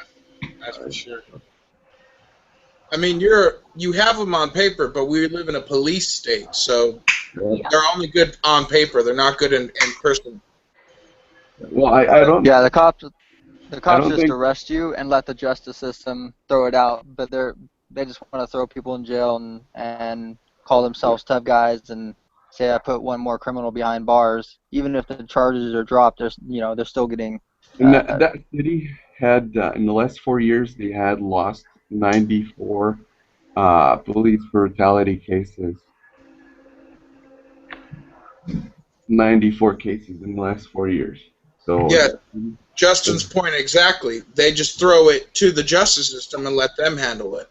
Yeah, so they're pretty much known for their kind of aggressive deal. They're tough guys. They're out here serving their tour. Yeah, I don't think they understand the laws too, because you can't. Chris, what's that link I sent you, or that picture I sent you? You have it? I don't have it. I do have it. Read them what I said, because I don't have them on me. So. I told him about it earlier. Oh, did you? Yeah. Fucking cops. Okay, so let me read you what Justin got in a discussion with early on. A guy. He says, "No offense." Oh, sorry about that. Hold on, that's the next one. I got to read the first one. This was on Reddit under a subreddit called Protect and Serve. Bunch of cops. It says, "Damn, props to all the officers because any one of them could have been killed. It takes a real brave person to be a Leo. And I have so much respect for all of you. By the way, I live about 30 minutes or less from Stockton, and that town is a shithole. I feel like I feel for officers who work there. And then someone else put, I think it's fair to say they're doing their tour of duty there. As you know, like, they're doing a tour of duty in Stockton, California. Justin put, no offense, but tell that to a soldier coming back from Afghanistan or Iraq with PTSD. Who cares, even if they get hired by a police department, or hold on, who can't even get hired by a police department because he's considered too fucked up. I know cops like to think they're soldiers by dressing like one, but they're no soldier. Oh, I'm sorry. Cutting out, Chris. Am I? Yeah. Damn it. Piece of shit. Fucking phone. Okay, so where'd you guys lose me at? Soldier. Soldier. They dress like soldiers. I know they dress like soldiers, or I know they think they're soldiers by dressing like one, but they're no soldier. They aren't doing any tours of combat. Yeah, that is true. And I mean, I think there's a little small amount of good cops out there, but I think the majority are hard-headed meatheads. I don't think there is a small majority of cops that are good people. You know, realistically, if they were good people, they'd be stopping their buddies from killing guys. Exactly. Yeah. Exactly. They stick by the blue code. You know, I've seen the documented evidence on YouTube. If you do a search on YouTube right now for police brutality, you'll get about 250,000 results. But I've personally seen, for years, I watched that number climb to over 950,000 results, and then magically, overnight, it went down to 250. So you figure that out. But I've seen enough of it myself where I know it's on the rise. Especially in these big cities, New York, LA. You know, they're gangs. They're the biggest gangs in the city. You know, I mean, as bad as it is there, we see, just like that example the other day, obviously it is getting more militant, but even in small towns, man. They got tanks. Yeah, and if they don't even, I mean, they've got that stuff too, but even just the police response anymore is all militant. I don't want to bore you all with the story, but about 2 weeks ago, I had a run-in with 2 police officers that squared off with me. And I mean, I've never been arrested before. That's my criminal record. So, but here I am squaring off with 2 officers, and because I've seen all those examples of police brutality, because I am so vocal as an activist on the internet, because of my videos, because of whatever, here I am with a split-second decision to make with 2 cops. And fortunately, it was just a good day. But you know, you never know what to expect anymore. That's the They scary. want confrontation. They want it. That's why they do no-knock raids in the middle of the night for selling a dime bag of weed. Sure. But and kill your dog at the same time. When you're a, quote-unquote law-abiding citizen, you don't have, you're not a criminal by any stretch of the imagination, and yet you are intimidated and realize that it's a very real possibility that if you do the wrong thing, you could die right here. It's, it's just as likely that it can go that way. And I know how to deal with law enforcement. I know how to deal with military. I'm not them, but I can speak their language. So they think I'm either one of them or I'm not one of the hogs. I'm not one of the civilians. They never get that impression from me, and they treat me differently because of that. I think everybody ought to speak that language. I just don't speak to them, Chad. That's your choice. Your choice. Sometimes that works, and sometimes that ends up in causing more hassles for yourself. I'm trying to avoid the conflict. I'm not trying to escalate it by any means. 28 years, I've never been in a confrontation with the police officer. And the reason being is if I see a cop coming, I go ahead and find myself going another way. Oh, exactly. That's what I'm talking about. Don't be there. Yeah. And that's sad that we have to be like that. We're intimidated by the police. Well, this is messed up because we're talking about trying to avoid the police. I got to tell you this story because this is the example. I had to run my grandmother, who's 80 years old, to an eye appointment about a month ago, I guess. So I went up and grabbed her on her car, took her up to the next town, little bitty town in Selah, Washington. And, I mean, small town, you know? And so I take her in. She can't walk very well. I get her inside, get her to their eye appointment. I'm thinking this is going to be 15 minutes, right? And they say, so I ask them how long. They said, oh, about an hour. So now I got an hour to kill. I didn't realize. So now I go for a walk. As I'm out walking around, I do one circle around the block. I come back to her car and realize, you know, I should probably roll the windows up, even though there's nothing in there. But I did it. I rolled the windows up, took the keys, and walked away again. And I only got about a half a block away before all of a sudden, out of my peripheral, coming up behind me, I got a cop car coming to a sliding, not a screeching halt, but a skidding halt. Door popping open, footsteps. As soon as I turn around, he's right on me. Hey, what are you doing? Now, I've walked a half a mile. It's hot. I'm already, you know, my blood's already going. I'm already out of breath a little bit. And now, all of a sudden, I got this cop on me, interrogating me. Hey, what are you doing? I'm walking. Where are you walking? Around. I'm just walking. Yeah, what are you doing out here? You know, he's on me. Apparently, I'm a suspect for something. Someone had called. Some nosy ass, and this is a small town. This is where you're, you know, just not even expecting it. Someone had observed me getting inside that vehicle, and for some reason that alarmed them, probably because they weren't fucking observant enough to notice I had the keys. But anyway, they called the police, and within minutes, I've got these guys on me. And as I'm trying to answer, you know, cop number one's question, here comes his buddy coming up on me on the other side. So now the new guy's here, we got to go through it again. What are you doing? I'm out walking. Where are you walking? Blah, blah, blah. Anyway, because there was two of them there, I instinctively found myself squaring off with them, you know, and not because I was trying to posture it, just because it's just an instinctive reaction when you feel threatened, you know, and it worked out, you know, they ran me, they saw I'm clean, and then all of a sudden it was thank you, have a good day. And the point is that you don't have to try and avoid it. You could just be taking your flipping grandmother to an eye appointment, and all of a sudden it's on you. And if I would have got smart or maybe ran my mouth, which I am prone to do, I had knives on me. I've always got knives on me, and you could see them. I mean, it was clear that I at least had knives. And I don't know. If I would have played it differently, it could have went. Could have been a last bad day. You know? That's where, like, I can't help myself. About maybe a month and a half, 2 months ago, my son and I were going to pick up my wife from work, and she's a hospice worker. She does it at home, right, for people who are dying.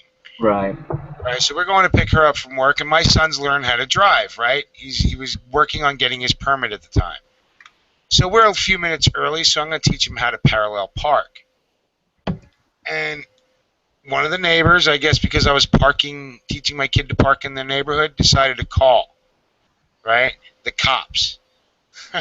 Cops roll up on me. And my son's learning that, you know, this is a 16-year-old boy learning to parallel park, right? That's nerve-wracking, right? Yeah. So I ended up reading two cops rolled up. I ended up reading those fucking people, the riot act. I was yelling at the cop. I was yelling at the whole fucking neighborhood, you know? And that's where, luckily enough, the cops do know me. And luckily enough, I have enough gray hair where they think I'm just a ranting idiot. That's no time taking the medication but today. They know me. If they would have started to get froggy, it would have been bad for everybody. I'd have lost my gun rights. They'd have gone to the hospital. You know, exactly. I'd have probably gotten to the hospital too. But it's one thing to be yelling at them. Cops have been there before, so they know. Mule, it's one thing to be yelling at them if you're not showing your hands, or you are posturing or showing aggressive behavior, not following verbal commands. If you're not responding to that shit, they're gonna be on you. They're gonna escalate, and they won't stop until you're dead. Well, see, that's where I escalate first. I'm like that guy in New York, right? The guy in. Then you got to go all in. And I do. Yeah, I go all in. I mean, but see, I wouldn't have been. No, you're not. I'm going to passively resist. No, you want to fight? Bring more. You know, and that's the way we went as kids. And I have stitches in the, you know, I have scars on the back of my head from doing that with cops. Yeah, I know. But Mule, that was part of the thing I didn't think of, is that I knew I wasn't doing anything wrong. As soon as he got to the whole ordeal about the car, I automatically knew what it was about. I knew I got the whole picture in a flash. And I knew, oh, okay, that's what this is about. They're not coming to black bag. I mean, this is about the fucking car. No, Okay, so I knew I wouldn't do anything wrong. I knew I wasn't doing anything wrong when my son was trying to learn how to parallel park. I knew when the cops rolled up, the second they rolled up, what they were there for. Right. Right? And I dogged him about it. I'm like, what? They fucking called you because I'm picking up my wife and I'm teaching my kid to parallel park on their precious fucking street? You know, But and then either I start way, screaming, right? The woman in there is dying, you know, and my wife's at home hospice care, and me and my son are here picking her up, and I start yelling at her because there's people standing out there. oh, right. You know, fuck them. No, I Cops hear roll you. away with their fucking, you know, and another cop shows up. And it's funny because the other cop that shows up is the lieutenant. Well, the lieutenant coached my kid in football and knows me and had thrown me, you know, me and him had thrown each other around a couple of times in a few bars, you know, back in the day, you know. So, yeah, they just rolled away. But Mule, just because you're right doesn't mean they won't shoot you. Oh, yeah, but you know what? I know that, and I don't care. I don't care. I never did. Like I said, stitches, scars, you know, fucking bracelet scars from on my wrist. Don't give a fuck. You know, and that's the problem with the whole fucking country. Everybody's been beaten down like, oh my God, we're the beaten dog. Accept the position, you know? Mm-hmm. Fuck that. Very true. Very true. Most people are willing to, you know, go along to get along, all that kind of shit. You know, let the cops fucking deal with it in court. God damn it, I can't tell you. Why am I not chatting with Yankee Marshall and the like most of the time? Because I won't put up with that bullshit. Go along to get along. Why do me and guys like cops who on these chats and on all this shit argue all the time? Because it's like, oh, deal with it in court. Fuck you. I'm going to deal with it on the side of the road. If I got to deal with it in court, I'm going to be in a jumpsuit, bitch. You know, and is that bravado? No, I've been locked up and been thrown in jumpsuits many times for that shit. When I started getting concerned was the fact that they don't care about the video. They don't. It's no deterrent. You know, they're not going to lose their job. They're not going to be convicted of a crime. It's no They go on deterrent. vacation. Yeah, they'll kill you right on their own dash cam. They know they're filming that shit. I mean, they don't care. That's the disturbing thing. So it looks to me like they've actually been given the order that, you know, use lethal force whenever you fucking feel like it, basically. Chad, I don't think it's that they don't care. I just think that the cops think that everyone is the enemy. There's nobody out here who's not trying to kill you. Who's taught them that? Who do you think's teaching them this? Well, their training has taught them that. Exactly. Somebody's writing their training, so it's coming from the top. That's what I'm saying. They have this mentality that everyone out here is trying to kill me. Everyone out here is trying to harm me. So I'm going home tonight no matter what. I don't care if I have to take your life, but I'm going home. Yep, understandable. But well, you know what? And like we said earlier, you know, it's messed up is everybody's starting to think that themselves with the cops. You know, what if it's my life versus yours? The second a cop talks to me, I feel threatened. Mm-hmm. Well, if they're the ones saying that they feel like they're in a war zone, well, if we're in a war zone, then you need to inform, you know, the other combatants, because all I see is cops shooting people, really. Yeah. Yeah, the amount of cops that are being killed has fallen by like 50%, but yet the amount of people killed by cops has raised over like 70% in the past 10 years. That's right. More. And when you give someone so much power and a badge and with no accountability and no overview, they get away with everything and they know it. You know, their bosses put them on desk work for a month and they're back on the streets. It happens all the time. You know, hardly any cops are convicted of murdering people, you know, of killing people. Oh, it was justified because he reached in his pocket for his credit card. You know, fuck you. And that's a true story in New York. Guy reached out for a credit card. Got shot and killed. for reaching in his pocket, reaching for a credit card. So, and then that cop in New York City. Actually, it was on the guy's front you know, door. It was on his front doorstep, and he was reaching for his wallet to show the cops he lived there. Yeah, yeah, there we go. Is the gentleman's name? And yeah, they shot 48 bullets at him and hit him 6 times. That's damn good accuracy for a cop. Well, look at that cop in New York City killed or shot 9 bystanders trying to shoot one guy with a gun. And the police chief says, they're okay. That guy Look at Stockton, over 1,000 rounds fired and only killed 3 people. 1 still got out and walked away. And you know, if you're the guy that they're shooting at and they shoot 9 other people in the process, they charge you with it as well? Yeah. Because it's your fault that they were having to shoot at you. What's that, babe? I wanna ask a cop if they would have shot those Stockton guys, if they would have shot him if that hostage was a fellow police officer. You know what I'm saying? Because you know that they killed that hostage. The female hostage? Yeah, of course they did. You know, the guys were throwing out the hostages. She just happened to have gotten stopped with them when they started laying fire on her.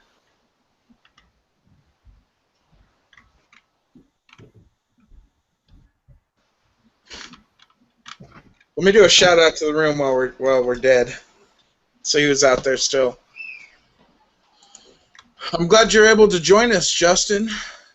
Thank you for coming in. I'm enjoying it. It's nice. Good. I'm glad you are. I knew you would, dude. I told you enjoy it. I don't know why you don't believe me. You should have sent me the link earlier. I would have joined. Dude, now I know this. Now me and you are going to start hosting Sundays, right? Yeah. Don't be laughing. You'll be my news guy. Did you tell Morty's him is out there. Provide you the news articles? I do. I do tell him. I tell him that Justin, my backup guy. Okay, sorry about that. Benny's out there. Chad Lilly's out there. That was 37 minutes ago. Wild Iron Horseman, Truth Seeker, Juliana, Shell Shock, and Kansas Hillbilly, and I'm caught up. But yeah, Justin is my go-to guy when it comes to stuff. He can find it, you know. I don't know how the hell he does it, but he does. Alright, guys, I think I'm gonna heading out of here. Yeah, I get in the barracks. I got a long day. I've been up last night for a family business. So yeah, I'll talk to you guys on Thursday, I guess. I don't know what's my schedule. I think I'm off. I mean, early, so I'll see you Thursday eventually. All right. Later, Fabrice, for joining us. No problem. Thank you for having me. Thank you, everyone. Thank you, Moore, for the link. Thank you, guys, for the chat. And it's always funny. And keep it up. Keep it up. Definitely. Keep it up. No matter what they ban, we're going to fight the next war, worst case scenario, with black powder rifle.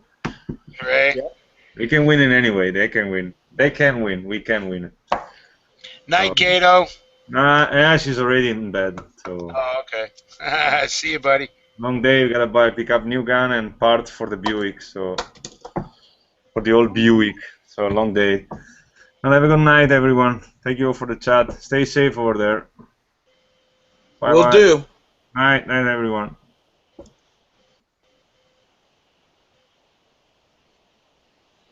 Yeah. So. What else? What else can we talk about? Let's see. Let me see what else was in that flipboard that Justin sent me. Well, you still got like 24, 23 viewers, right? So, you know, and Sundays, that, you know, a lot of people don't really comment much on Sundays unless it gets really heated or whatever. But they'll stick in with you forever. I'm going to pull the pin too, guys. Again, for the second time. I think we're going to, we'll call it a night and we'll go into after chats because it is Sunday. So anyone want to do a shout out starting with, don't leave just yet, Mill, at least get your shout out. Let me go ahead and let Mill go ahead and get his shout out first. Well, I just want to thank all 26 people that are still out there for hanging out. You know, we're cutting it, what, 40 minutes early. It's no big deal. It's a Sunday. Everybody's got work tomorrow. It's a Sunday. You know, I want to thank Shell Shock for joining us and Chad for joining us and Justin especially. Justin, you're a good road dog, bro. Thanks. So I want to thank everybody else for coming out, those that came in and left and hung out for a little bit. And just thanks for joining us on a Sunday, and I'll talk to you next time. I do get a split. So you guys enjoy the after chat, and if anybody wants a link to the after chat, let Chris know in the Hangouts, and he'll see what he can do. I'm gonna post an open link. So there you go. Remember, that's how you got in the first time.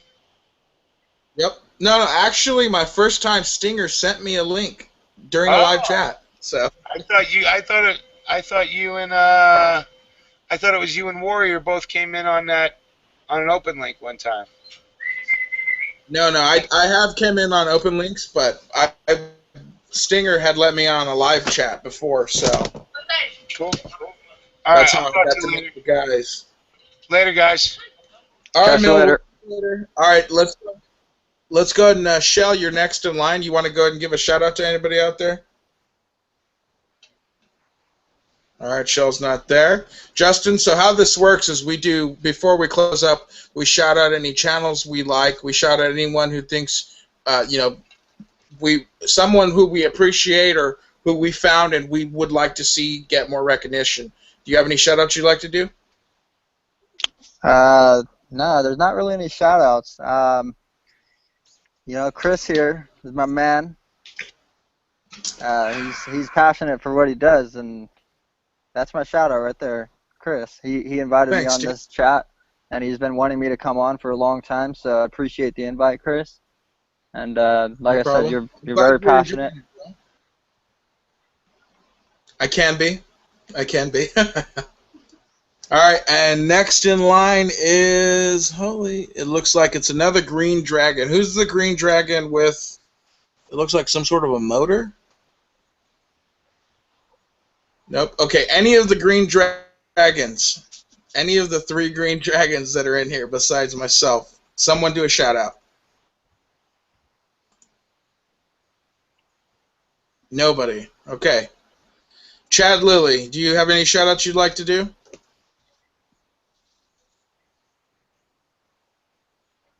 No? Okay, so no one else is doing shout-outs, apparently. Hey, Chris, right. Put out that if people want to know what Chris was looking at as far as news, I sent him a Flipboard. I kind of just manage. If you guys heard of Flipboard, it's a magazine. You guys can subscribe. If you want to send that link that I sent you, Chris, to the thing. I'll send it right now, dude. If people have Flipboard, I update it every day with news articles from all types of websites, alternative media, just kind of daily news. And if you haven't heard of Flipboard, download it. It's free. And subscribe to that. Good stuff on here. Realistically, that's where me and Justin read the news every single day, and we like to stay up on the current events. And this is where a lot of it's basically combined everything to where you can flip to the good stories. So I'll go ahead and post that. I'm the one that on this particular magazine, it's called the Freedom Post. I'm the one that finds articles, and I paste the articles to that magazine, so that way you don't have to go to say Infowars.com, and if you want to go from Infowars to Prison Planet, I kind of post all those articles or the important ones on there, and it's kind of turns it into a magazine. Yeah. And that is now in the internal, not the YouTube chat. I posted that up under my 10-Round Patriot.